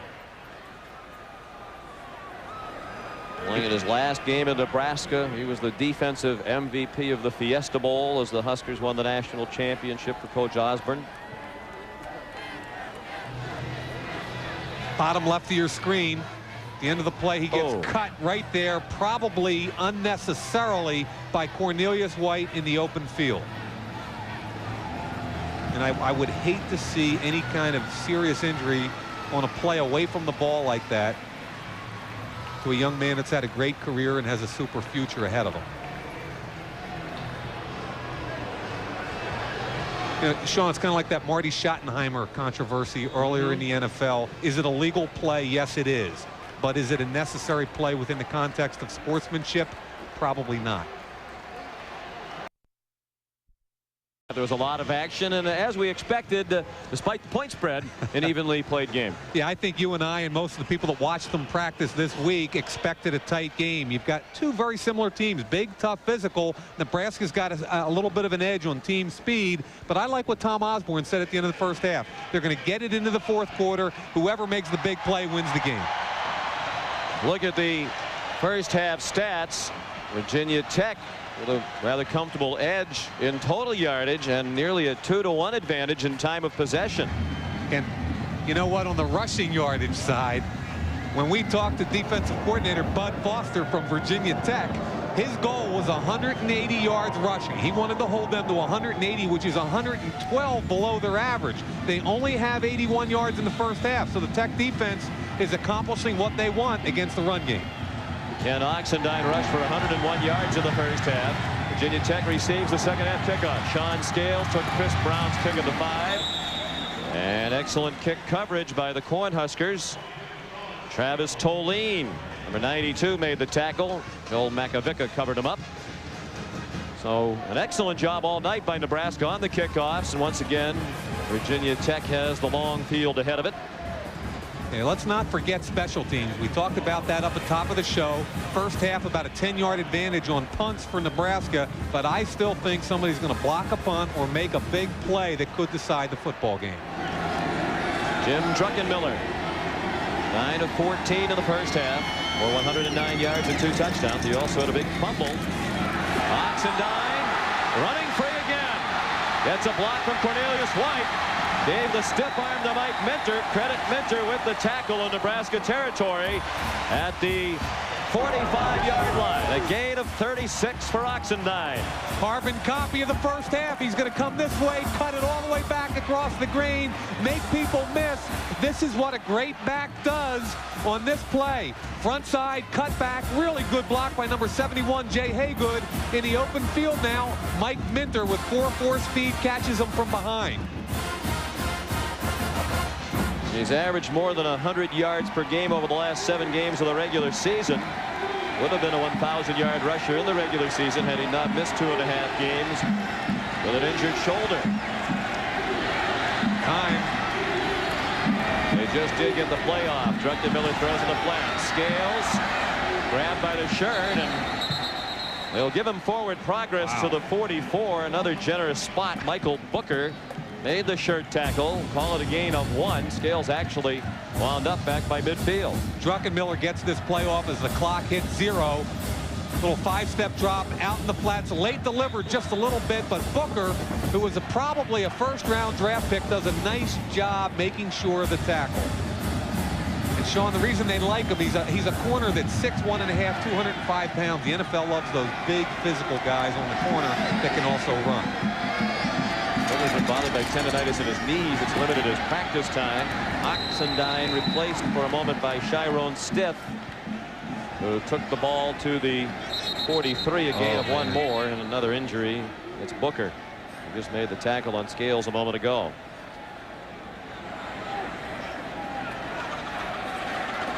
One of the national scouting combines had Booker as the number 7 senior in the country. Not at his position in the entire country. They're checking his right knee. Playing in his last game in Nebraska, he was the defensive MVP of the Fiesta Bowl as the Huskers won the national championship for Coach Osborne. Bottom left of your screen. The end of the play, he gets cut right there, probably unnecessarily, by Cornelius White in the open field. And I would hate to see any kind of serious injury on a play away from the ball like that to a young man that's had a great career and has a super future ahead of him. You know, Sean, it's kind of like that Marty Schottenheimer controversy earlier in the NFL. Is it a legal play? Yes, it is. But is it a necessary play within the context of sportsmanship? Probably not. 3rd down and 8. Opening possession of the second half. Nebraska leads 17-14. The pump by Druckenmiller, and White never saw the ball coming. He had a step on the defender. Mike Fullman had the coverage, but White was twisting and turning, trying to find the football, and never did pick it up. Druckenmiller threw this ball way before White even made his break, but he never could pick it up. Ball was fairly well thrown. Look at it. If you keep running, it might be there. Working on the true freshman, Ralph Brown. You have more of an appreciation for what Druckenmiller has accomplished when you watch this team play a couple of times, and you realize it is not an outstanding wide receiver core that they have. They're good, but not great. Very high, short punt by Kibble. Not what he had in mind. It bounces out at the 26-yard line. Just a 17-yard punt. Nebraska on offense for the first time in the second half in a moment. You Dodge. It's about change. And by McDonald's, home of America's favorite fries. Go get 'em. First chance with the ball here in the second half for Nebraska. The blockbuster blimp is known to be one of the fastest blimps flying. It's been clocked at speeds exceeding 70 miles per hour.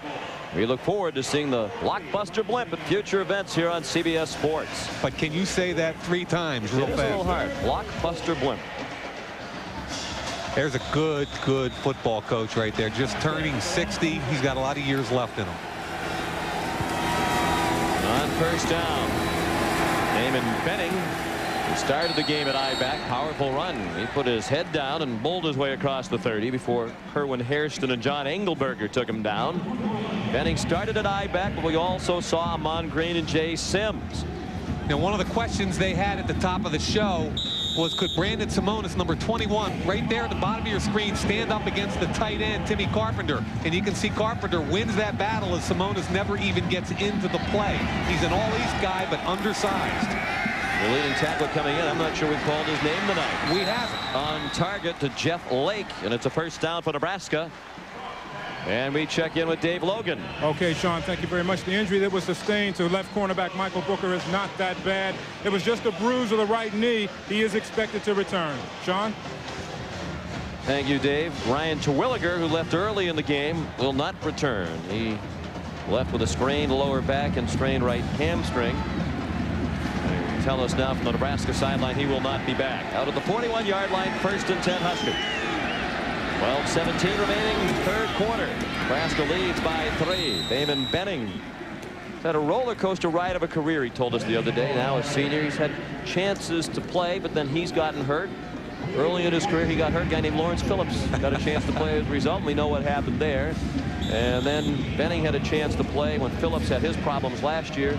Benning gets hurt again. Here comes Amon Green, setting the freshman rushing record at Nebraska. Said his first start, they're playing Texas Tech. He outgains Bam Morris, but gets hurt, and all of a sudden, bang, here comes Lawrence Phillips. End of story.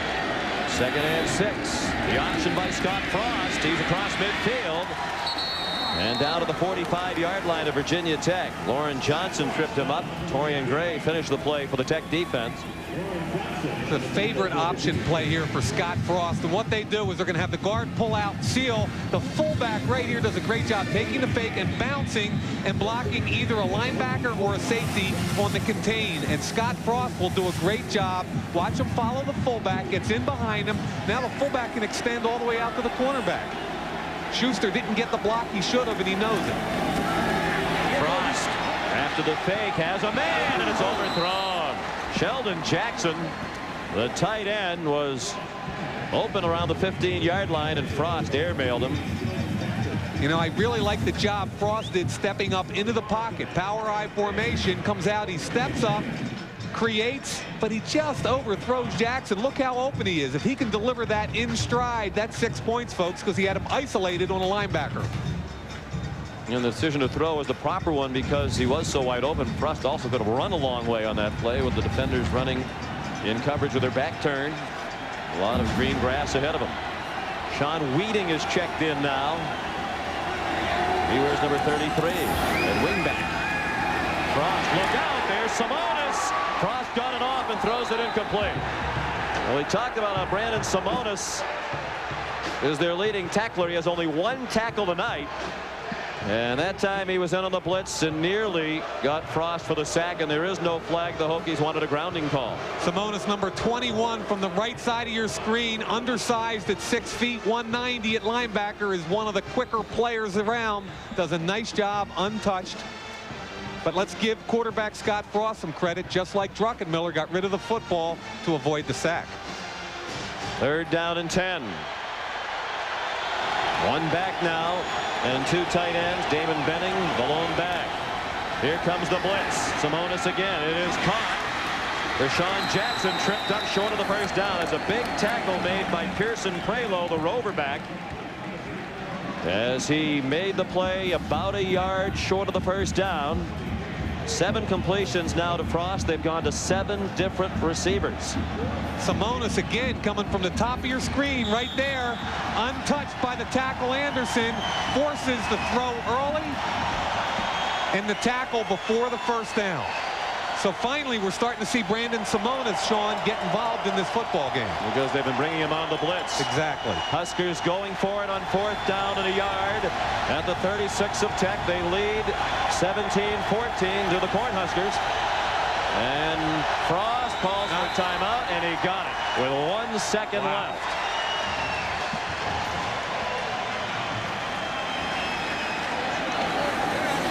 Back for the 4th down play after this. Here's another Orange Bowl moment. There is a word, or haven't you? Nebraska 4th in the nation in rushing per game, 292 yards their average. Tech's held them to 100. That's a pretty good job. And we talked a little bit earlier, that was the goal by Bud Foster, the defensive coordinator. He said, I think if we can hold them to about 180, we can win the football game. We certainly can't let them anywhere near 300. 4th down and 1. And after the timeout, Tom Osborne has not changed his mind. He's going to go for it at the 36-yard line. 12 of 20 on 4th down this year are the Huskers. Now their favorite set here is usually a wing or a power eye, which they're in right now. It's Benning with the first down. All he needed to do was get to the 35. He bounced down to the 33-yard line. And a big first down picked up by Nebraska. Antonio Banks, the cornerback, made the tackle. Every Nebraska fullback I've ever seen can block linebackers. Watch Brian Schuster, point of attack on the isolation play, coming in your screen, 28, big hit right there. That creates plenty of room for the running back, Damon Benning, to get a first down. Benning, the lone back. 2 tight ends in the game, 9th play of the drive. Benning through a big hole. Damon Benning, touchdown Nebraska.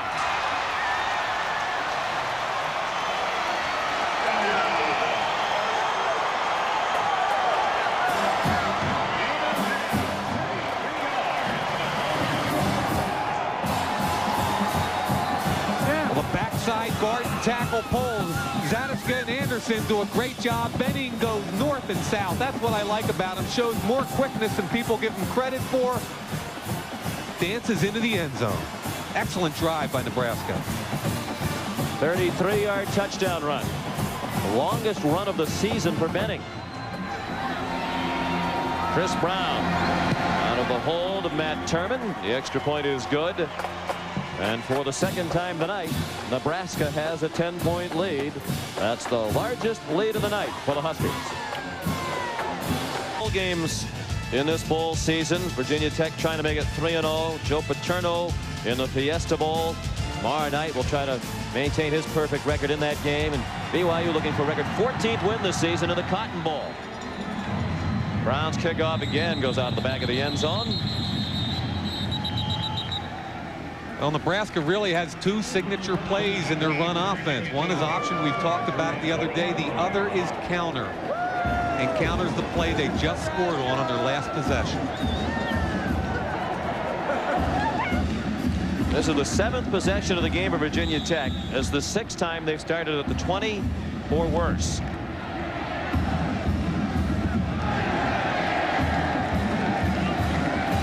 And Druckenmiller will operate out of the shotgun. Virginia Tech trailed by 10 points in the first half. A late touchdown to make it a 3-point game at the break. Nebraska scored first here in the second half. Under pressure, it's dumped off to Parker's juggling catch. And he picks up 8 out to the 28-yard line. Octavius McFarland the tackle. We talked about counter, the backside guard and tackle. The guard gets the kick, the tackle gets the seal inside. Benning steps up and watches acceleration through the hole. He's doing a great job taking advantage. Zadiska on the block, Anderson with the second one, and now he runs away from the corners who have bad support angles there. But a great job by Damon Benning. 2nd and a long 2.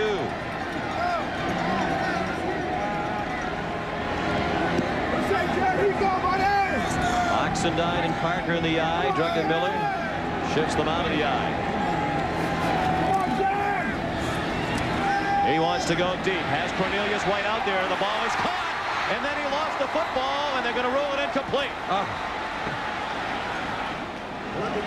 Well, how many times have we seen that happen tonight? That was a big problem watching that Holiday Bowl game last night for Washington against Colorado. They dropped all kinds of passes, so that might have been a different game. And it was like a track meet, but watch what happens here. The inside receiver is going to be working on Mike Foreman. The cut, he uses them, turns them all the way around. Now you got to catch the football here. Good effort, but he's got it. He's got it. He bobbles it. Let's see if this should be. It looks like maybe Foreman gets a hand on it. I'm not sure White ever has the football, and it's probably a good call. 3rd down and 2, and Parker with a tough run to get the first down. He had a lot of punishing work to do to get the tough 2 yards. Mike Minter and Octavius McFarland made the tackle. And whistle stopped the play. An official's timeout.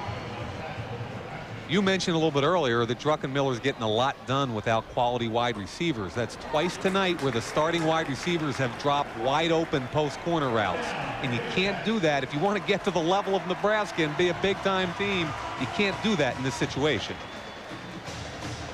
Looks like they've been in a hurry to run before they catch it, realizing that they have a chance for a big play. Jay Haygood, the big tackle, taken up on the last play. 313-pounder. Senior from Easley, South Carolina, making his 35th career start tonight. 3-year starter, 2nd team All Big East this season. And Derek Smith, who backs up at both tackle spots, has taken his place. And he played real well for Haygood against Virginia 2 weeks ago. Did a nice job against Ashman. 1st and 10. 9 Huskers up around the line of scrimmage. Druckenmiller wants to go deep again single coverage, and the ball's overthrown. Well, they're going to keep doing it until they get it right. White was covered by Booker. Good to see him back in the game after taking that block from White in the knee. Exactly right. But you know, the thing here is with Nebraska, if you can protect your quarterback against that blitz and that pass rush, you're going to get some deep shots, because what they do is all man-to-man coverage with a free safety. So if you can protect your quarterback and you've got wide receivers who can get off press coverage, you're going to have some opportunities. The key is taking advantage of them. They've thrown in the direction of White 4 times now, and they've only had 1 completion to Cornelius White. 2nd down and 10. 24-14 Nebraska. 3rd quarter. 8 men in the box for Nebraska. Very aggressive. Snapped it with 2 on the play clock. Oxendine dragging tacklers across the 35. Gain of 5 for the man they call Ox, and that's a fitting nickname. Has this been a statement game for him or what? So ran for over 100 yards in the first half, had another 40 yards in receptions in the first half. He had 141 total yards in the first half, and now he's rushed for 141 in the game. 3rd down and 5. They come. The rush well picked up. Druckenmiller throws a strike. That time it's caught by Brian Jennings. He's been one of the few sure-handed targets. First down for Virginia Tech with 7:46 left in the 3rd quarter. Good job moving the chains, understanding what you need to get a first down. Frank Beamer spent an entire period in practice. They call it the 3rd down drill. And the whole concern was that the tight ends and wide receivers knew exactly where that first down marker was, getting beyond it so that they could come back to the football and still make the first down. Ball nearly slipped through Jennings' hand, as we saw on the replay. He only had 12 catches in the regular season, has 3 tonight. 7th play of the drive is a run. Oxendine tackled by Mike Minter and John Hess. Hess is a senior from Lincoln. This is his first year as a starter. He wound up as a first-team All-Big 12 player. That's him right there, folks. Watch him make the play. Good job reading, reacting, and along with Minter making the play. Well, the Huskers gang up on Oxendine. He got 2 before he was driven back. And it'll be 3rd and long again, and that's been a story tonight. 3rd and long most of the night for the Hokies. Sure has, and that's because of their inability to produce on first down in the run game. Frank Beamer, Virginia Tech graduate. His 10th season at Tech, 50 years old. Big East Coach of the Year for the 2nd consecutive year. 3rd down and 7 near midfield. Nebraska leads by 10 points. Druckenmiller stood in and fires a bullet to Jennings. 1st down into Nebraska territory at the 32-yard line. Boy, what a good job in the offensive backfield by number 34, Marcus Parker, picking up the blitz. Here comes Hess from the right, McFarland from the left. Watch the contact with McFarland right there in the hole. That is the key to provide the hole for Druckenmiller to complete the pass to Jennings. Great job by that big offensive line. Charlie McBride, the defensive coordinator, watched his guys come up with 47 sacks this season. 2 shy of the school record set in 1985. One of the most respected coaches on either side of the ball in the country. Oxendine wrapped up and driven back by Jared Tomich. They'll give him the line of scrimmage, and that's all. Talked about Charlie McBride this year. A great idea, the Frank Broyles Award given to the outstanding assistant coach in Division I college football. There are the 5 finalists. Mickey Andrews, the defensive coordinator of Florida State, won the award. Charlie McBride was one of the 5 finalists selected by that panel. And when those guys think a lot of you, that's saying something. That's blue ribbon right there. There's 6 of the best names in the history of college football. He's one of the 5 finalists. And congratulations to Mickey Andrews from Florida State. Great to see assistant coaches get recognition. They do so much great work. And the pass incomplete off the hands of Oxendine. It'll be 3rd and long. Again. Been a long time-consuming drive here for Virginia Tech. They've run off a lot of plays, but they need to come away at the end of this with some points. You're down 10. You've got to stay. You can't let them separate too far. They've had the ball in this drive for 4.5 minutes. They had almost a 2-to-1 edge in the first half. Chiron Stith into the game now. Oxendine out. On 3rd down and just more than 10. Safety blitz. Druckenmiller throws, has a man. This time it's caught by White. Touchdown Hokies.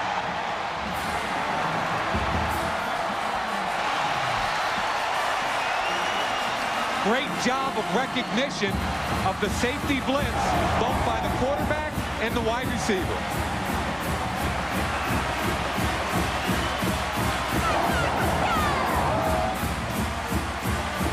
Here they come. Number 1, the linebackers coming, number 16, Stokes. Druckenmiller knows he's going to take a shot, but he takes it, delivers the football anyway. It's just a fly pattern against the true freshman Brown. That ball is right on the money, and Druckenmiller knew he was going to take a heavy shot. And a sigh of relief on the Hokie sideline as the ball was caught. Shane Graham, the freshman, out of the extra point. Once again, it's a 3-point game at the FedEx Orange Bowl. Well, Eric Johnson, the outside linebackers coming on the outside. The free safety, Eric Stokes from the inside. Talk about recognition. Fly pattern up top. The offensive line does a great job. Druckenmiller knows somebody's going to come loose. He delivers the football. Touchdown, Virginia Tech.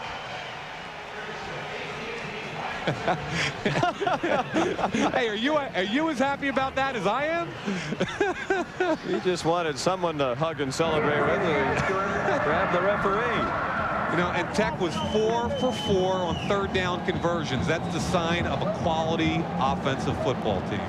The touchdown was 33 yards on 3rd down and 10. Back to a 3-point game. Kimball pops up a short kickoff. Fielded by Benning at the 16. He has a lane.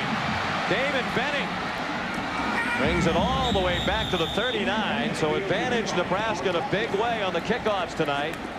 Cody Whipple made the tackle for Virginia Tech, a backup free safety out of Milford Academy in Connecticut. One of 4 players in this game who played at Milford Academy. Jason Peter of Nebraska, Billy Conatee, Gennaro DiNapoli, and Whipple for Virginia Tech.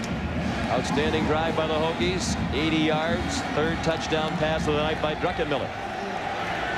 Only 1 possession in the second half for Nebraska. They scored a touchdown. Benning slips down at the 44-yard line, but another quality gain of 5 on 1st down for the Huskers. Staying Right on target on first down, picking up 4 or 5 yards at a pop. Good job that time by Zadiska, the right guard. And Bennings, you know, he's really doing a nice job stepping it up and having a good, solid football game. You mentioned Milford Academy. There's the coach at that school in the orange shirt and the glasses. Right up there. Good job, Mike. That's Jeff Bavino. Very proud of his players on both sides tonight. Frost in trouble on the option. Turned it up the field. Good decision. He got very close to a first down. Looks to be about a yard short. Frost started his collegiate career at Stanford. As he said the other day when we chatted with him, very few good high school football players leave the state of Nebraska. He did because he wanted to play for Bill Walsh, and you can understand that. Walsh left Stanford. Frost left, came back to Nebraska. And Tom Osborne feels he's a little bit behind in the option game because he hasn't been in the program for 3 or 4 years. It was fun talking to him because you could tell he loved what he learned from Bill Walsh, but he had a heck of a lot more to learn on the option game here. On third down. First down picked up by Damon Benning as he crossed midfield.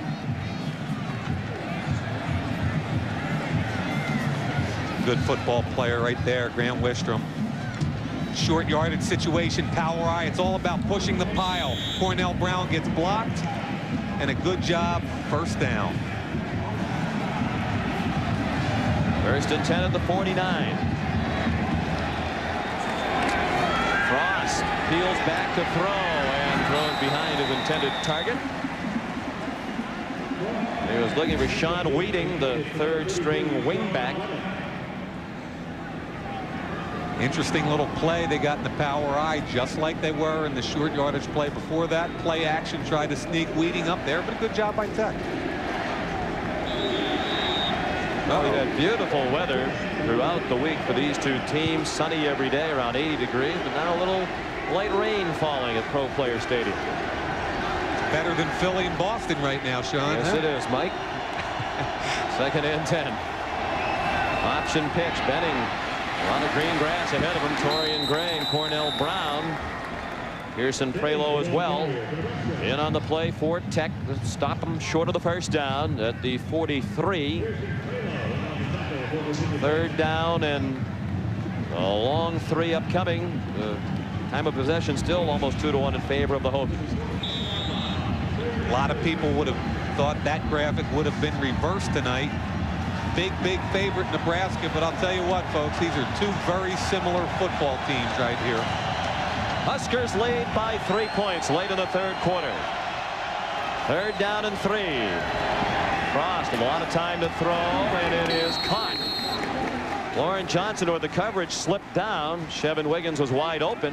Had he been able to stay on his feet while making the catch, he had a lot of running room because there was no defender nearby. First down at the 33-yard line.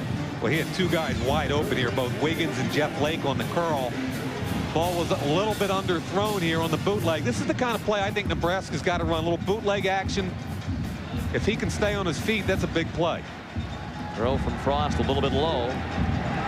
Nebraska marched right down the field, and it's only prior possession here in the second half. They're moving again. Quarterback draw. Frost ran into Simonis. And the play ends at the 30-yard line. Frost from a Nebraska family. Simonis from a Tech family. Scott Frost's dad, Larry, played fullback at Nebraska. His mother, a great track athlete. Watch what happens. A little pass set, and then you release. Pass set, release, and he's looking for the seam right up in the middle. Pass set, go get him. And there's the hole right there. This guy's an athlete. He ran a 1.52 10-yard dash, one of the best on the team. Second and 6, 8th play of the drive. The fullback Makovica able to squirt out of a tackle. He's very close to a first down inside the 25. Makovica's brother Jeff was the starting fullback for Nebraska last year. How about the story Scott Frost told us about his family? We mentioned his dad Larry was a halfback at Nebraska in the late 60s. His mom Carol, the first Nebraska female track athlete to participate in the Olympics in '68. She won a gold medal in the discus at the Pan Am Games in '67. He says his mom is the best athlete in the family, and she's the one I go play catch with in the backyard. She puts on the receiving glove. I can throw the ball as hard as I can from 20 yards away, and she'll catch the football. And he didn't even hesitate. He said, "Mom's the best." Another 3rd and 1. Frost keeps. and it is a first down. Frost's dad was his head high school football coach at Wood River in Nebraska, and Mrs. Frost, Carol, is the receivers coach. At least in the front yard. No, she is actually the receivers coach and the defensive backfield coach for the high school football team. Sean, you know, it's kind of interesting here in the second half. You're starting to see the offenses take over a little bit in the football game right now. First half, a little bit more of a defensive struggle, but both offenses got it going right now. Tech makes the big drive down the field. Here comes Nebraska right back. There's an injured Hokie on the play. Cotton Bowl Classic comes your way tomorrow at 1:30 Eastern Time. Number 14 Kansas State against BYU, looking for that record 14th win of the season. And the Tostitos Fiesta Bowl at 8 Eastern Time. Penn State and Texas. Jopa and John Makovic, and I wonder if Makovic is going to stay at Texas. I mean, he's got some NFL experience, and who knows, this could be his last collegiate game. Cornell Brown appears to be okay as he comes off the field. He missed a couple of games earlier in the year with arthroscopic surgery on his left knee. Look at the cut block there, right there. No question where it happened. He also hurt that ankle in practice last Friday morning. 10th play of the drive. It's 1st and 10. Nebraska on the move. Benning wants to throw. He throws to the end zone and flags are down. Interference against Lauren Johnson. Lance Brown, the intended receiver, and Johnson collided with him in the end zone. Let's remember the college rule, though. It doesn't go to the point of contact on the interference. It's 15 yards, or in this case, half the distance, so they'll go from about the 24 down to the 12. No question about the pass interference. Good call, though, Sean, huh? A little play action. Pass interference on the defense, 15 yards from the previous spot. Automatic first down. Ball's underthrown. Johnson's got to get his head on a swivel and locate the football instead of just running into Lance Brown. In college football, there's no such thing as face guarding, but the contact is obviously illegal in that situation. Johnson guilty of pass interference. The walk-off moves the ball inside the 10. Makovic and Benning in the eye behind Frost. 4th penalty tonight on Tech, 3 on the defense. Frost, the pitch to Benning. Good catch of the low pitch. And the tackle made by Tony Morrison with help from Torian Gray. That Joel Makovic can knock some people down. Took the fake, knocked a couple people down on the corner. Damon Benning gets right in behind him. Heskew with the good cutoff block from the center position. There's the pitch. Gets right in behind Makovic. Good solid first down play. Makovic, we mentioned his brother Jeff, the fullback last year, and their dad John was a great NAIA All-American player at Kearney State in the late 60s and was in the Nebraska College Football Hall of Fame. 2nd and goal to 6. Benning stumbles to the goal line. Touchdown!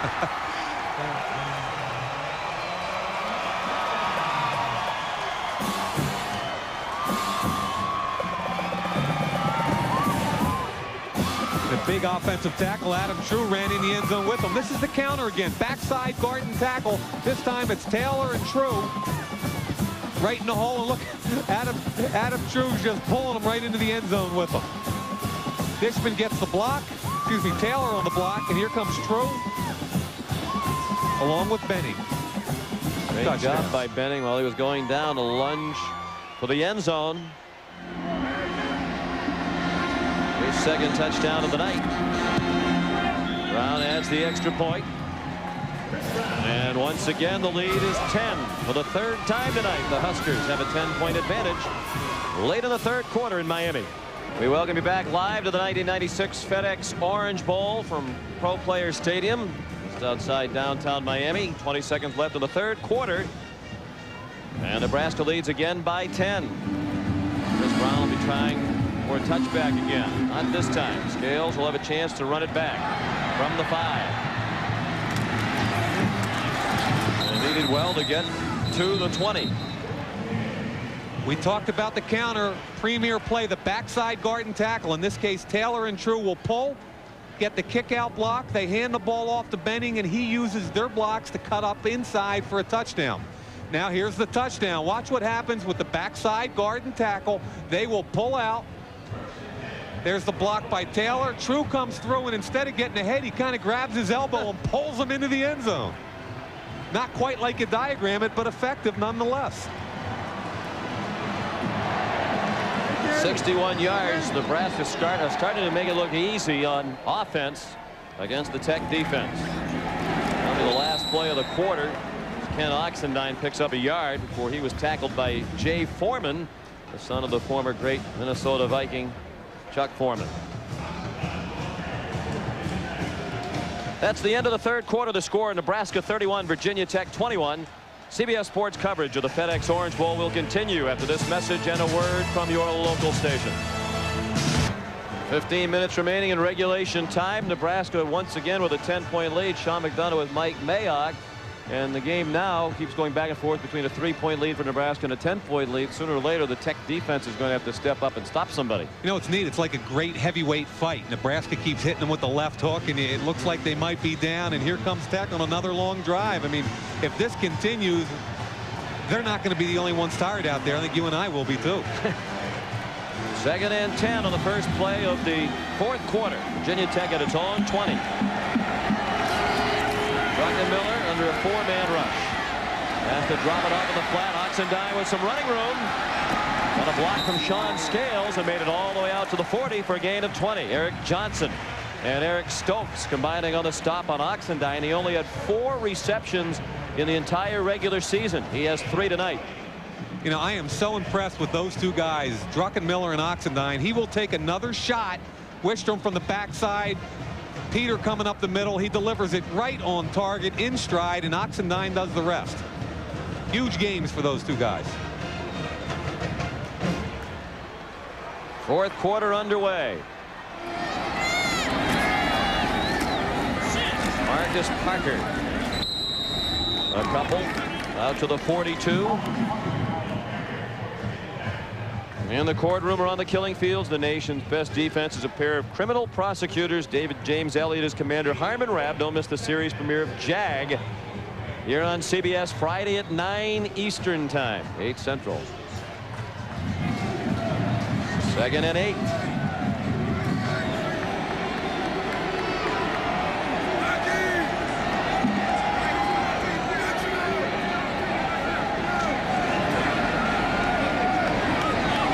Shifted from the shotgun into the eye. Play clock at 3. And timeout call. That could hurt them later on.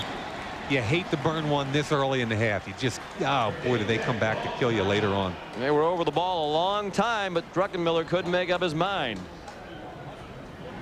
Rain has begun to fall again. We'd like to thank the Blockbuster Blimp for providing us with these beautiful aerial views. It's flying over this event at an altitude of 1,000 feet.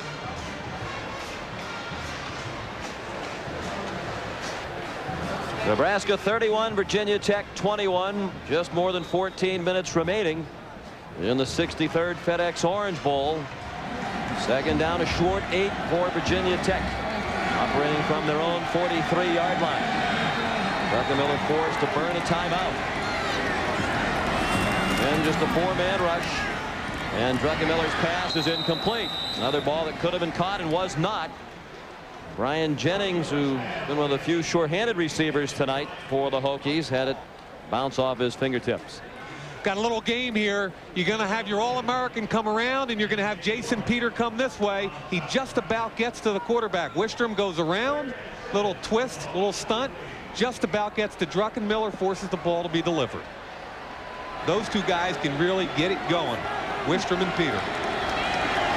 Possibility Wistrom might forego his senior year. That decision will be made after this game. Druckenmiller decides to run. Excellent decision.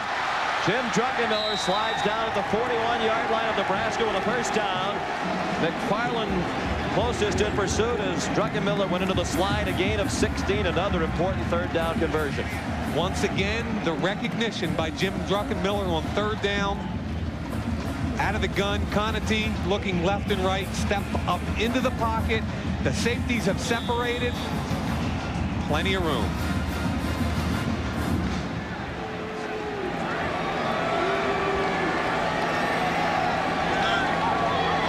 This time they're going to get a good piece of Wistrom. Haygood actually blocking 2 people. Great job on Wistrom. Deep drop, Druckenmiller. He runs out of time. Now he's going to run again. Slides at the 31. And he's close to a first down. Took a pop from Jamel Williams as he went into the slide. Jason Peter forced Druckenmiller out of the pocket. Now, everybody said this guy can't run, he can't get it done, he doesn't have feet. Well, watch Jason Peter, almost gets him there. He steps up in, ducks away. I don't care if he doesn't look fast. The guy has the presence, the understanding of the game, and the physical ability to get it done. That's Jim Kelly waiting to happen right there, folks. Number 16. Druckenmiller from Northampton, Pennsylvania, between Allentown, PA, and New York City. He's 20-3 in his career as the starting quarterback. Waited behind Maurice DeShazo, the all-time leader in total offense at Virginia Tech. And Druckenmiller thought a couple of times about transferring. He's awfully glad he didn't. Completely different style quarterbacks, too. DeShazo was a great option quarterback. They got in the eye. Ricky Bussell knew what he had, and they really took advantage of DeShazo's talent. That's why I like Bussell so much. Now he's got a big drop-back guy. His offensive scheme is definitely flexible enough to take advantage of whatever skills you have at that position. Out of high school, the only other school approaching Jim Druckenmiller about playing football is East Stroudsburg. He went to Fort Union Military Academy, then to Virginia Tech on a scholarship.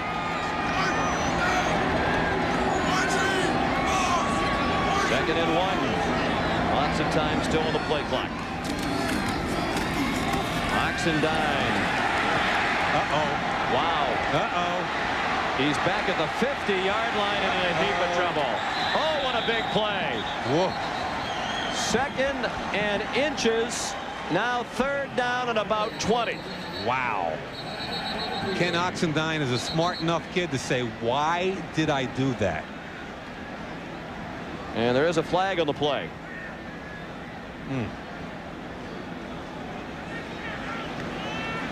And it gets worse for Virginia Tech. Second and inches on the 31-yard line in field goal position. Now you're fighting for your life back on your own side of the line of scrimmage. Just a little ISO play. He gets pushed back because of, but right there you just got to go down. That was Jared Tomich doing a great job fighting through the block of TJ Washington. Sometimes you got to know when to fold your tents and get down. What a huge play. Virginia Tech had a sequence much like this in the first half as well. Exactly right. Can't self-destruct against a team like Nebraska. They're just too good. They'll take advantage of it. They had second and about a foot at the 31-yard line of Nebraska. Now they're back at their own 41. Ball is marked back to the Virginia Tech 31-yard line. Wow. Second and still second down. Yeah, here's a penalty, sort of a mixed blessing there. Yeah, here's a situation where you're not going to get it all back in one shot. You're going to try and get 12 to 15 yards and give yourself a realistic shot on third down. Under 13 minutes remaining now. Druckenmiller throws short. Another drop by Jennings. That's the story of the night for the Virginia Tech offense. Yeah, they've had 2 or maybe probably 3 or 4 drops by the wide receivers. That was the first one by Jennings, who's had a pretty good game tonight. Maybe the second one by Jennings. He had one a moment ago. Right. Third down to the mile now. 3rd and 27. Nebraska leads 31-21. Only 2 wide receivers on the field. And lots of men up around the line of scrimmage for Nebraska. They shift into the eye. Or on draw, something like that. Druckenmiller going deep again. Scales is out there. It's too long. Overthrown by about 2 yards. He was running with 2 defenders, but he was open. Yeah, I don't get that. 3rd and about 1 million. How do you beat somebody deep on a post cut? I don't get that one. Here you got Scales isolated initially on Michael Fulman, and he's going to get free safety help also. That's just a post route down the middle of the field. Why is the free safety running like that 3 yards behind in that situation? Jimmy Kibble to punt.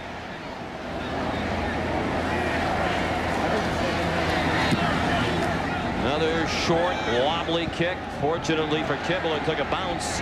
Pullman flags down a clip against Cheatham, a very obvious clip.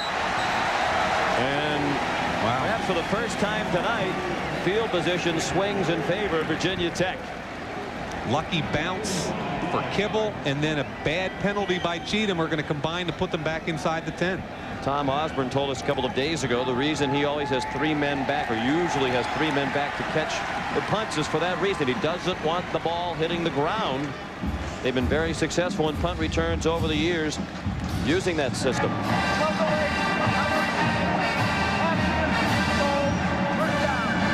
You know, Sean, he's old school. 3 guys back for that exact reason. And then on punt team, he goes tight punt. He will not put ends out either way just for that reason. Nebraska will begin at its own 5 in a moment. Here at the Orange Bowl, Virginia Tech had the lead briefly, 7-0 on a touchdown reception by Marcus Parker. Field goal by Chris Brown made it 7-3. Then Nebraska took the lead for the first time at 10-7 on Frost touchdown run. The lead went to 10 points for the first time on Peters' recovery and 31-yard with a run with a fumble by Jim Druckenmiller. Late touchdown just before the half made it 17-14. We'll continue the summary as time permits. Bud Foster, the defensive coordinator, hoping that his group can stop Nebraska for the first time in the second half. 2 possessions for the Huskers and 2 touchdowns. And we had talked about that 180-yard barrier. Nebraska was approaching it on that last series. They may be over it now. They've got 173 yards, and we've got 12 minutes left in the game. Jay Sims, the eye back now. Good fake by Frost. Man wide open, and it's dropped. Wow. Tough catch for Sheldon Jackson as he was twisting and turning. Put his left hand up, and it clanged off it. But he was behind the defense and had a chance to go 95 if they had completed that play. And boy, do I like the call there by Tom Osborne. Backed up in your own 5-yard line. Tech 8-man front, aggressive. Torian Gray, number 14, bit on the fake, allowing Jackson to get behind him. If he gets a better pass out in front of him, as Sean just said, he's still running. A lot of missed opportunities tonight, Sean, both teams. That's the 3rd drop by Nebraska. Tech's had more than that. Sims remains the eye back. They give it to the fullback Schuster. He's out near the 9-yard line, a gain of 4 for Schuster. Ryan's a senior from Fullerton, Nebraska, married. He and his wife Chelsea have 2 children, a 1-year-old daughter Samantha, a son Ryan, who was born 2 days before the Big 12 championship game earlier this month. It was kind of a mixed week for them, huh? Yeah.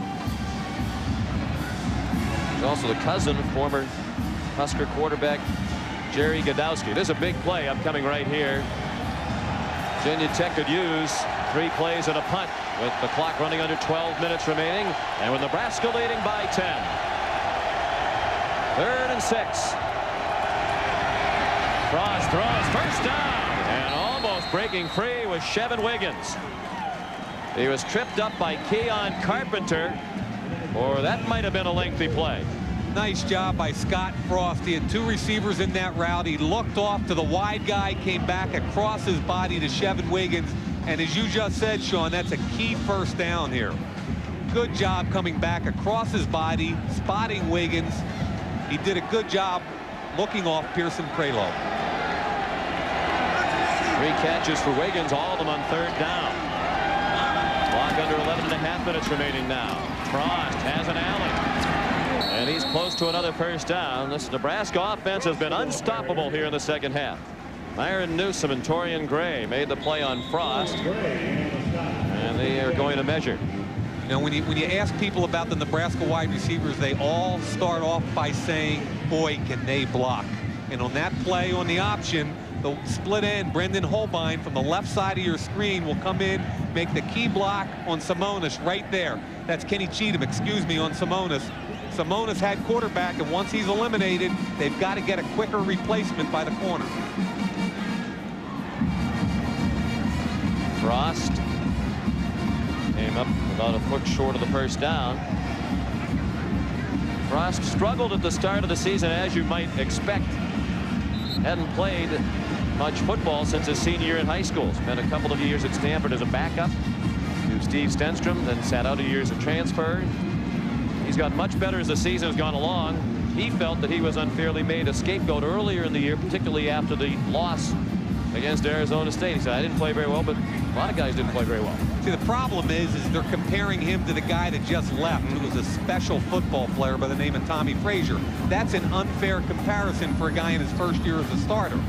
And if you want to even take it on the macro level, they're comparing this whole team to the last 3 teams, and that's probably unfair too.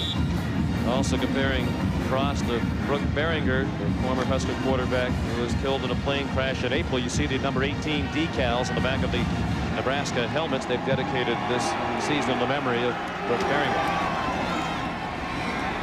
Nothing fancy on 2nd and inches. The fullback Schuster picks up the first down. They move the chains and keep the clock moving. Tony Morrison made the tackle. Talk about the importance of first down for offensive teams. Nebraska has run the ball 15 times on first down. 12 of them, they got more than 4 yards. It keeps them on schedule. Makes them in a situation where they're going to have 3rd and short. From the 35, 1st and 10.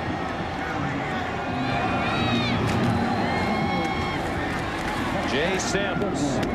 Another good gain on first down. He's out to the 40. Gain of 5. Keon Carpenter made the tackle. You know, Nebraska's offensive line is starting to exact its toll. It's probably the best in the country. Here's Sheldon Jackson on All-American Cornell Brown. The turnout block, though, by number 75, Chris Dishman. That's All-American on All-American, and Dishman can't wait to get a piece of Cornell Brown.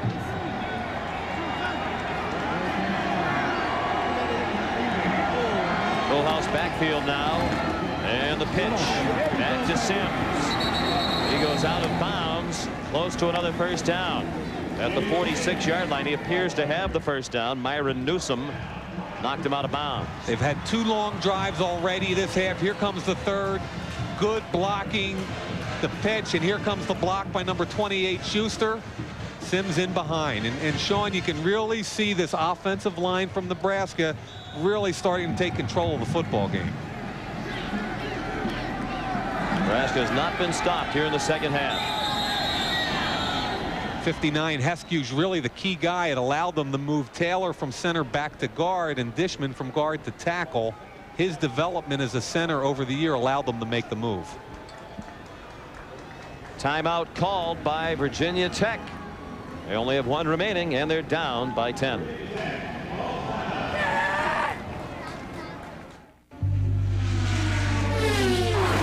Remarkably enough, the same engine that's used at the Indy 500 powers the all-new Infiniti Q45 luxury performance sedan. And if the new Q45's engine can compete on the track, imagine what it can do for your commute.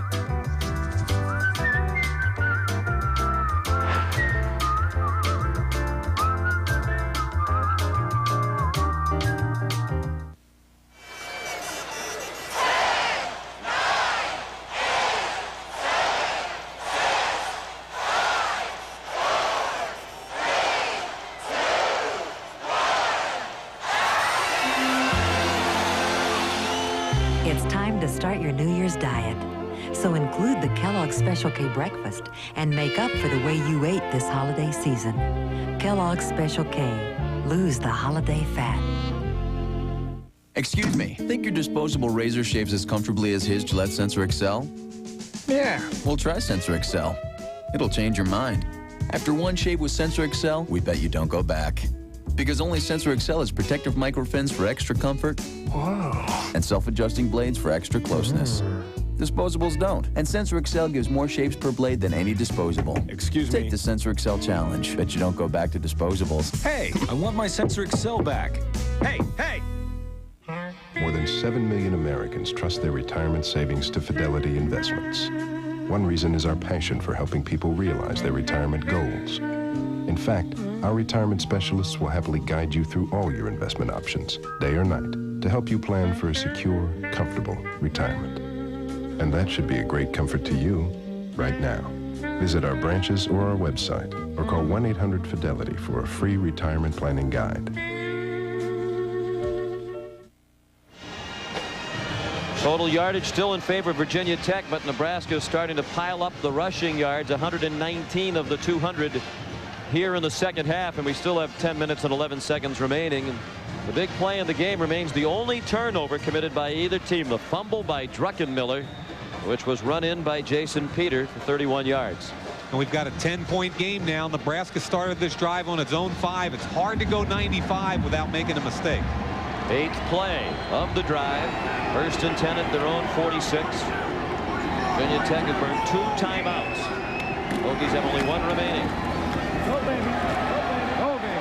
And it's a very tired-looking Virginia Tech defense now. Jay Sims with another first down for the Huskers on a pickup of 11. You make a good point, Sean. They look very tired. Poor tackling. Watch number 1 right in the middle of your screen, Keon Carpenter. He's not touched. He's got a clean shot. Come on, you got to make that tackle. They don't have the depth they would want on defense. A couple of players didn't make the trip for various reasons. Nate Williams, a backup tackle. Myron Edmond, backup linebacker, are not here. Ordinarily, they'd be second teamers. Frost throws, and it's caught for another first down by Jeff Lake. He's down at the 26-yard line. 17 more on the pass play. If Frost puts this ball on the money, Lake would still be running. They take an inside tight end, run him up the field, and then underneath they clear Lake. If he can catch it in stride, there's nobody within 8 yards of him. But a very good concept. Tight end Jackson clears, Lake comes underneath.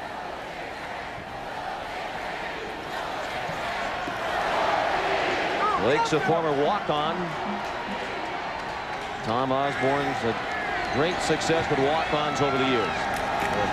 More than 100 players dressed for this game, many of them walk-ons. Jay Sims driven back. One of the few plays that's been stuffed by the Virginia Tech defense. Cornell Brown and Tony Morrison combining on that play. Spread the field with 4 wides and then hope to run draw inside, but the interior line, Cornell Brown follows down the down block by number 75, Chris Dishman, and makes a heck of a play. Loss of a yard. It'll be 2nd down and 11. Amon Green back on the field now. The only back behind Frost. 2 tight ends in the game. Frost turns it upfield. His shirt tackled at the 20-yard line by Pearson Prelo. Good decision by Frost. Very intelligent young man. 3.64 grade point average in business administration.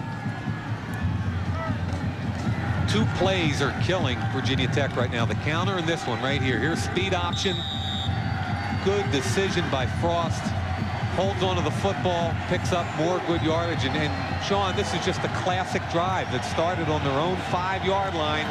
They've gone 75 yards so far. Chewed up more than 4 minutes. The game clock down to 8:05. 3rd down and 3. Frost.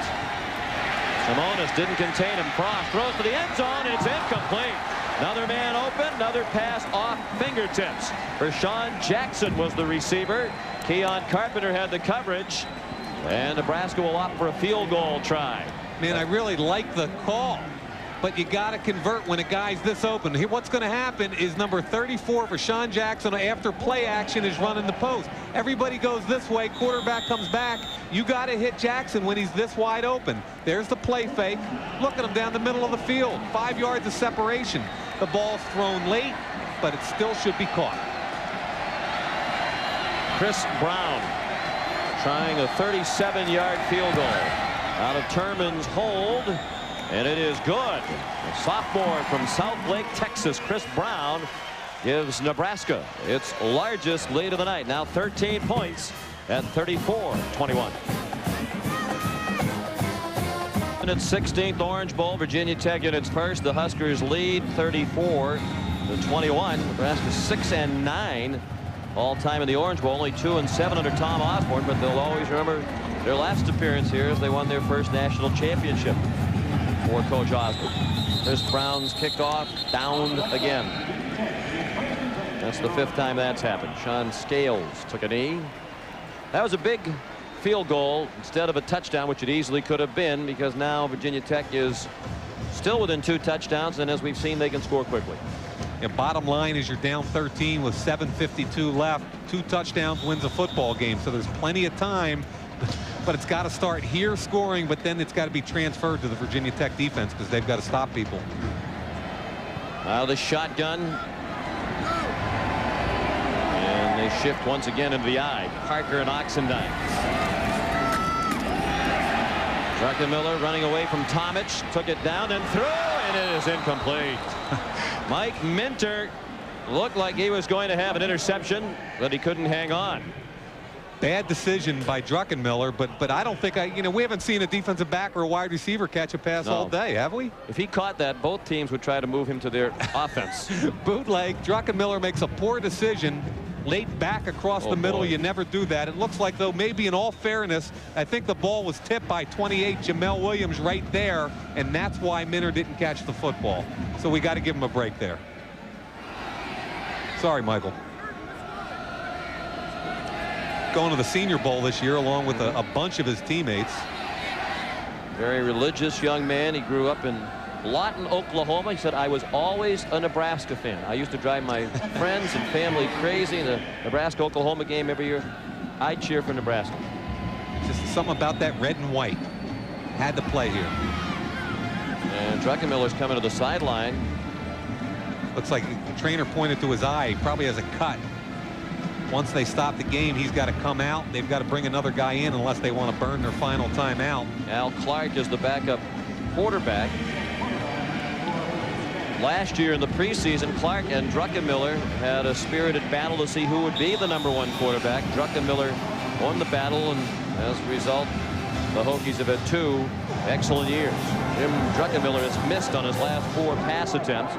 Clark steps into 2nd and 10 from his own 20. This might be a one-play situation here for Al Clark. They don't ask him to do anything too dramatic. The handoff to the fullback Parker. Now that's a gain of 3. Larry Hagman is returning to CBS. New dramatic series, Orleans. He plays a judge who bends the rules but never breaks the law. The 2-hour series premiere comes your way Wednesday on CBS. Druckenmiller back at quarterback. Now Clark can say he played in the Orange Bowl. Big play. 3rd down and a long 7. Only a 4-man rush, but they put pressure on Druckenmiller, and his pass is incomplete. Pressure from Tomic forced the incompletion, and Frank Beamer has no choice. He has to punt with 7 minutes left. Those defensive linemen from Nebraska, man, they can run. Tomic and Wistrom are so quick. Their first step off the ball is impressive. And Sean, what it's really come down to is that the big guys on both sides of the line of scrimmage for Nebraska have dominated the football game in the second half. This is the first 3 and out of the night for Virginia Tech. Coleman is very deep, standing at his own 35-yard line. Yeah, Kibble can't get it there. No, he's not had a good night punting. Low liner. It is caught by Octavius McFarland. And he gets banged down by Jamel Smith at the 45-yard line. 40-yard punt, but again low and returnable. And an 8-yard return by McFarland. 6:50 remaining in Miami. CBS Sports continues on the road to the Final Four as Player of the Year candidate Tim Duncan leads the unbeaten 2nd-ranked Wake Forest Demon Deacons into Cameron Indoor Stadium for an ACC showdown with Coach K's number 13 Duke Blue Devils. It all comes your way next Saturday at 4 Eastern on CBS Sports, home of the NCAA Championship. Jim Druckenmiller on the headset. Ricky Bussell. Time running out. He looks a little beat up there, doesn't he? Yep.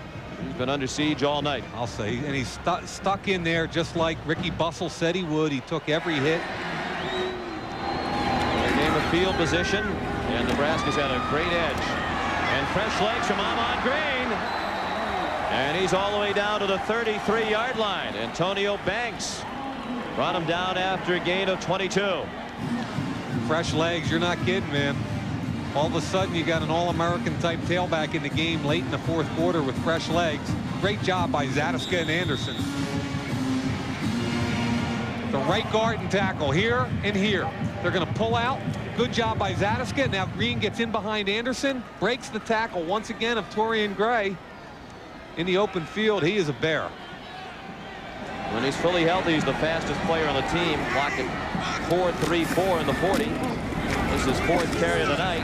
And he is wrestled back down to the ground by Waverly Jackson. He's the emotional leader of that Tech defense. We watched him at practice on Saturday give a spirited speech to the entire team after practice, telling them stay away from the party scene. We're here to play football. Yeah, I got a kick out of it. It was kind of fun, and we talked to some of the players later to ask them what Waverly said, and every one of them said he kind of warned us in no uncertain terms that if we didn't get focused on this game and away from the party scene, we'd have to answer to Waverly himself. 2nd down and 9. 5:40 remaining. Nebraska leads by 13.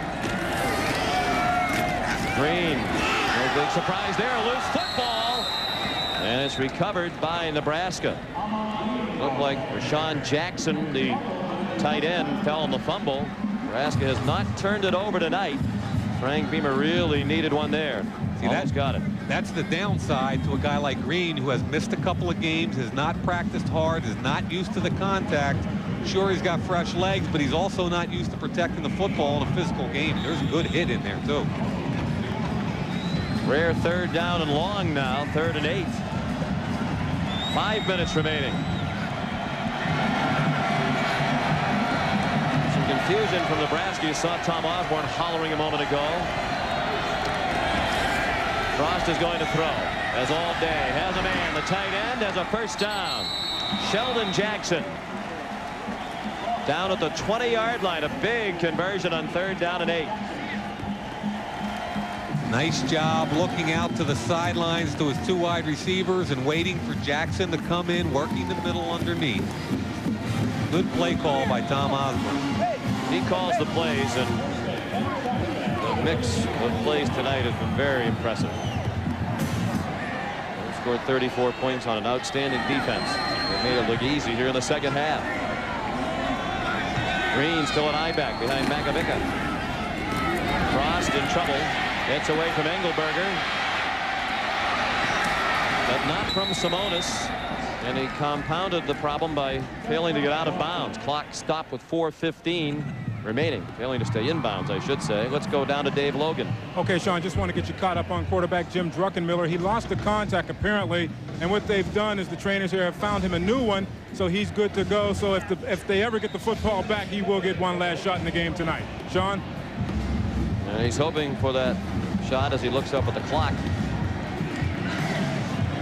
Those 200 yards would be increased if they had a couple of balls that were dropped, caught.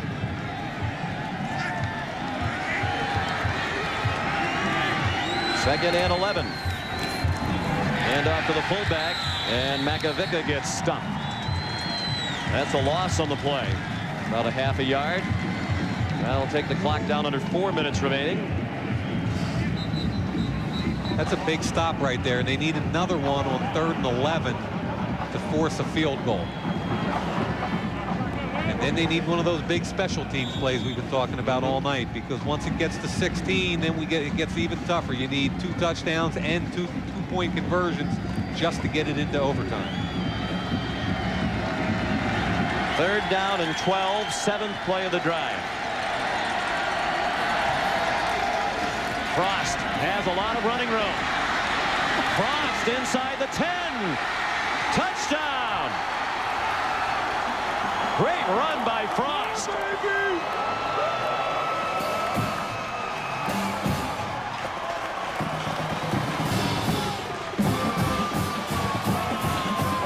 Now, at some point, we're going to have to give Scott Frost his due. He's done a great job here. Number 67, Aaron Taylor on the seal. Amon Green was supposed to be there for the shovel pass, never showed. Frost had the presence of mind to cut it back. Let's see if he breaks the plane of the goal line. Look at the stretch. Sean, he might not be a great passer. He may not be a great runner, but he's lead now for Nebraska. It was a 3-point game at halftime, but Nebraska's offense has been unstoppable here in the 2nd half. And Chris Brown has been a key factor with his kickoffs time after time into the end zone. This one will be returnable for Sean Scales. Started at the 8. They hand it off on a reverse. Cornelius White has some running room. Looking to pick up blockers. He gets blocks. Cornelius White inside the 30 and all the way to the 25-yard line. So a little trickery on special teams, and it pays off in a big way. Tony Ortiz made the tackle for Nebraska. Boy, that's a great job. Virginia Tech getting the ball right back down to the 26-yard line with an opportunity to keep playing. Now watch what happens here. Scales with the ball. Starts out on a left return behind the wall. The handoff, perfect timing to White. At this point, he's got a whole group of blockers out ahead of him. They do a good job forcing him back inside right here where the pursuit, the kicker does a good job in the pursuit right there of number 37 from Nebraska, Tony Ortiz. 67 yards on the return, the longest kickoff return allowed by Nebraska this year.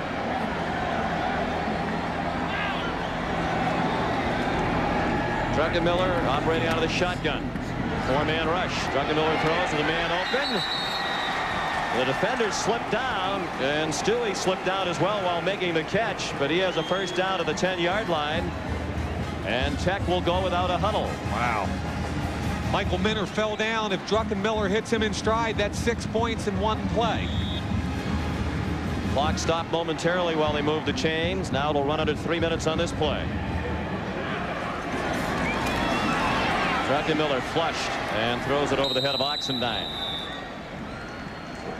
Tomic and old guard putting the pressure on Druckenmiller. Tomic was a Lombardi finalist, Walter Camp All-American, another one of those guys playing in the Senior Bowl. I mean, look at him, 265 pounds. He runs a 4.65 or a 4.7 40. These guys all fly.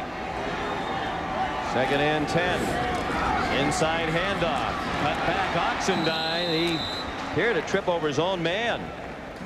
Looked like he was tripped up by the left tackle, Jay Haygood. And looked like he was going to pop through here on the inside handoff out of the shotgun. Conaty's going to peel back on Hess. Good cut right there on Wistrom. Now he's going to trip right over his tackle, Haygood, or that would have been a touchdown. 3rd down and 5. They fake it to Oxendine. Druckenmiller throws incomplete. Looking for Scales. Tomic applying pressure. And a field goal really does them no good. They'll have to go for the touchdown on 4th down. No question about that. I'm amazed he even got the football off in the vicinity that time of Scales. There was so much pressure on Druckenmiller.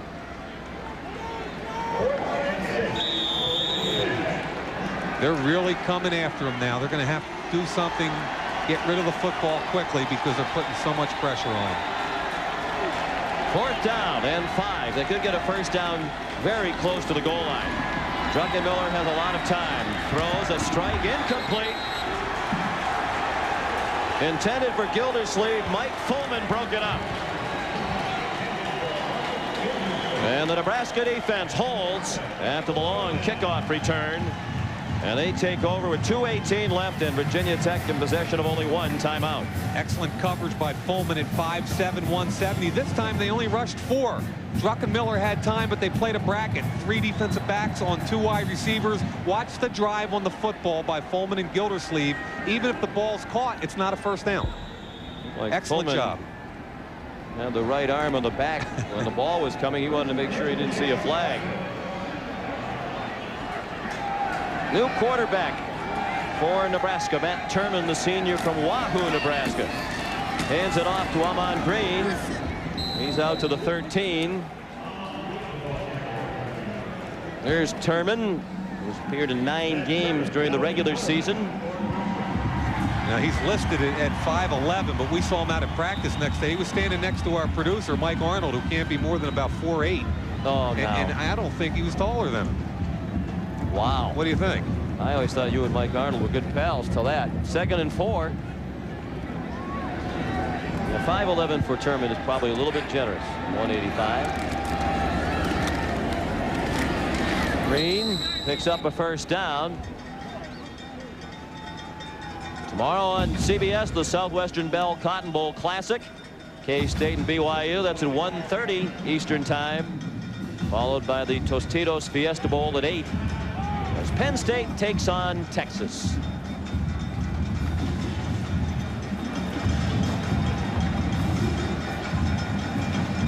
Terrific season, terrific run for Virginia Tech in a bowl for the 4th straight year, but the reality that this is going to be a rare loss for the Hokies has set in. Kind of their own medicine right back at them. They've been used to wearing people down, winning the game in the 4th quarter, being the physical team that can overcome. But let's face it, when you're talking about those kind of qualities, Nebraska is still the master. Those offensive and defensive lines of Nebraska took the game over. Virginia Tech players felt they needed this game to convince people around the country that they were a legitimate top 10 power. Perhaps they'll still have to earn that respect next year. That's a first down. The genuine Chevrolet players of the game are Ken Oxendine from Virginia Tech. He rushed for 150 yards and also at 60 yards receiving. And Scott Frost did a terrific job running the Nebraska offense tonight and scored 2 touchdowns, including the last one.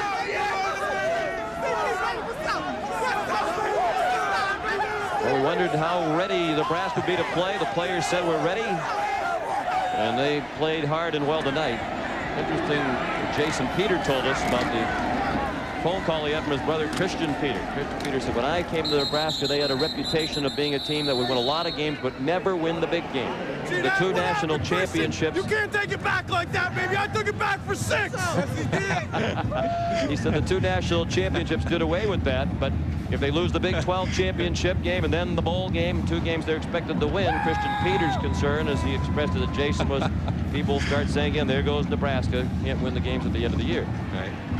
Well, they certainly proved something tonight, and that was pretty funny seeing Jason Peter looking right in the camera and talking to his brother Christian and saying, hey, you couldn't have done that. This is little brother, and I can do something you can't, pal. Well, it really was the biggest play of the game, the 31-yard fumble return, the only turnover of the night. Turman showing off his rushing ability. Torian Gray the tackle, and the 63rd FedEx Orange Bowl is history. 20-point win for Tom Osborne and the Cornhuskers. 41-21 the final. 4th straight year Nebraska has won 11 games. And for Tech, a 10-2 finish for Frank Beamer. For Mike Mayock and Dave Logan, Sean McDonough saying so long. We'll join Pat O'Brien in New York. Happy New Year. All right, Sean, Happy New Year to you guys down there. Good job. Welcome to the College Football Today Ford Tours post-game show. The final score, Nebraska 41, Virginia Tech 21. I'm Pat O'Brien along with Craig James and Lou Holtz. We're still here drinking coffee and sodas and wishing all of you a Happy New Year. And let's go down to Dave Logan right now, who's still in Miami. Dave? All right, Coach, first of all, congratulations on another fine performance by your team. They made it close in the first half, but in the second half, Coach, your interior just really chewed them up. Well, we were hoping that we had a little more depth and maybe conditioning. We could be a dominant team in the 4th quarter, and that's kind of the way it worked out. I thought Scott Frost played an awfully good game. He threw the ball well, and defensively we made some plays when we had to. But overall, it was a tough game. They have a good team. You came in, Coach, a little thin at the I-back spot, a little uncertain because of some of the injuries, but Damon Benning really stepped up big time, didn't he? Yeah, Damon had a great game. Jay Sims played pretty well. And then Amon Green was able to play some. So that really helped us. D'Angelo Evans really wasn't able to play tonight, but overall, those guys came through for us. All right, Coach, congratulations. Okay, thanks. Okay, let's go back to Pat O'Brien in New York. Pat. All right, Dave, thank you. Nice job with Tom Osborne, who gets to celebrate New Year's Eve for the first time in a long time. And to put a smile on his face, this victory. It was a nice year for them. They didn't win the national championship, but boy, they played awful well. They didn't have a turnover, had very few penalties. It's like trying to have a tank crush peanuts when you just turn that offense loose. They're so powerful, as you said, warm down. And I think it's really a blessing for Virginia Tech in this football game because they keep talking about wanting to be just like Nebraska. I feel like they're the kind of ball club that could do that same thing. Well, you got to play the best to be the best. And I know that Virginia Tech has learned a great deal from this football game about power, about concentration and making plays when you have a chance. All those drop balls early in the ball game, that costs Virginia Tech. I want to ask everybody to join us tomorrow on CBS for more bowl action. Kickoff is at 1:30 Eastern as 14th-ranked Kansas State meets number 5 BYU in the Southwestern Bell Cotton Bowl. Then coverage of the Tostitos Fiesta Bowl begins at 8 o'clock Eastern time as number 7 Penn State clashes with 20th-ranked Texas. We'll be back with more right after this. And take a look at Times Square. Over 1 million people downtown here in New York City.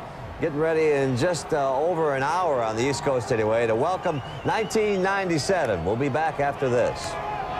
Well, on the East Coast, you got an hour, 4 minutes, and 5, 4, 3 seconds left in 1996 as we get ready to ring in the new year, and that's Times Square. It's freezing cold in New York. They're out there having a good time. Coming up next on CBS, except on the West Coast, we have 3 more hours to celebrate 1996. Your local news, the Late Show with David Letterman. Dave's special guest tonight is Tom Arnold. That's followed by the Late Late Show with Tom Snyder. That's tonight on CBS. Meantime, let's go back to Miami and Dave Logan. Dave, you're on. Thank you very much, Pat. First of all, Damon Bennett, congratulations on a fine performance this evening. 15 carries, 95 yards, 2 touchdowns. You were thin tonight, but you stepped up big time for your team.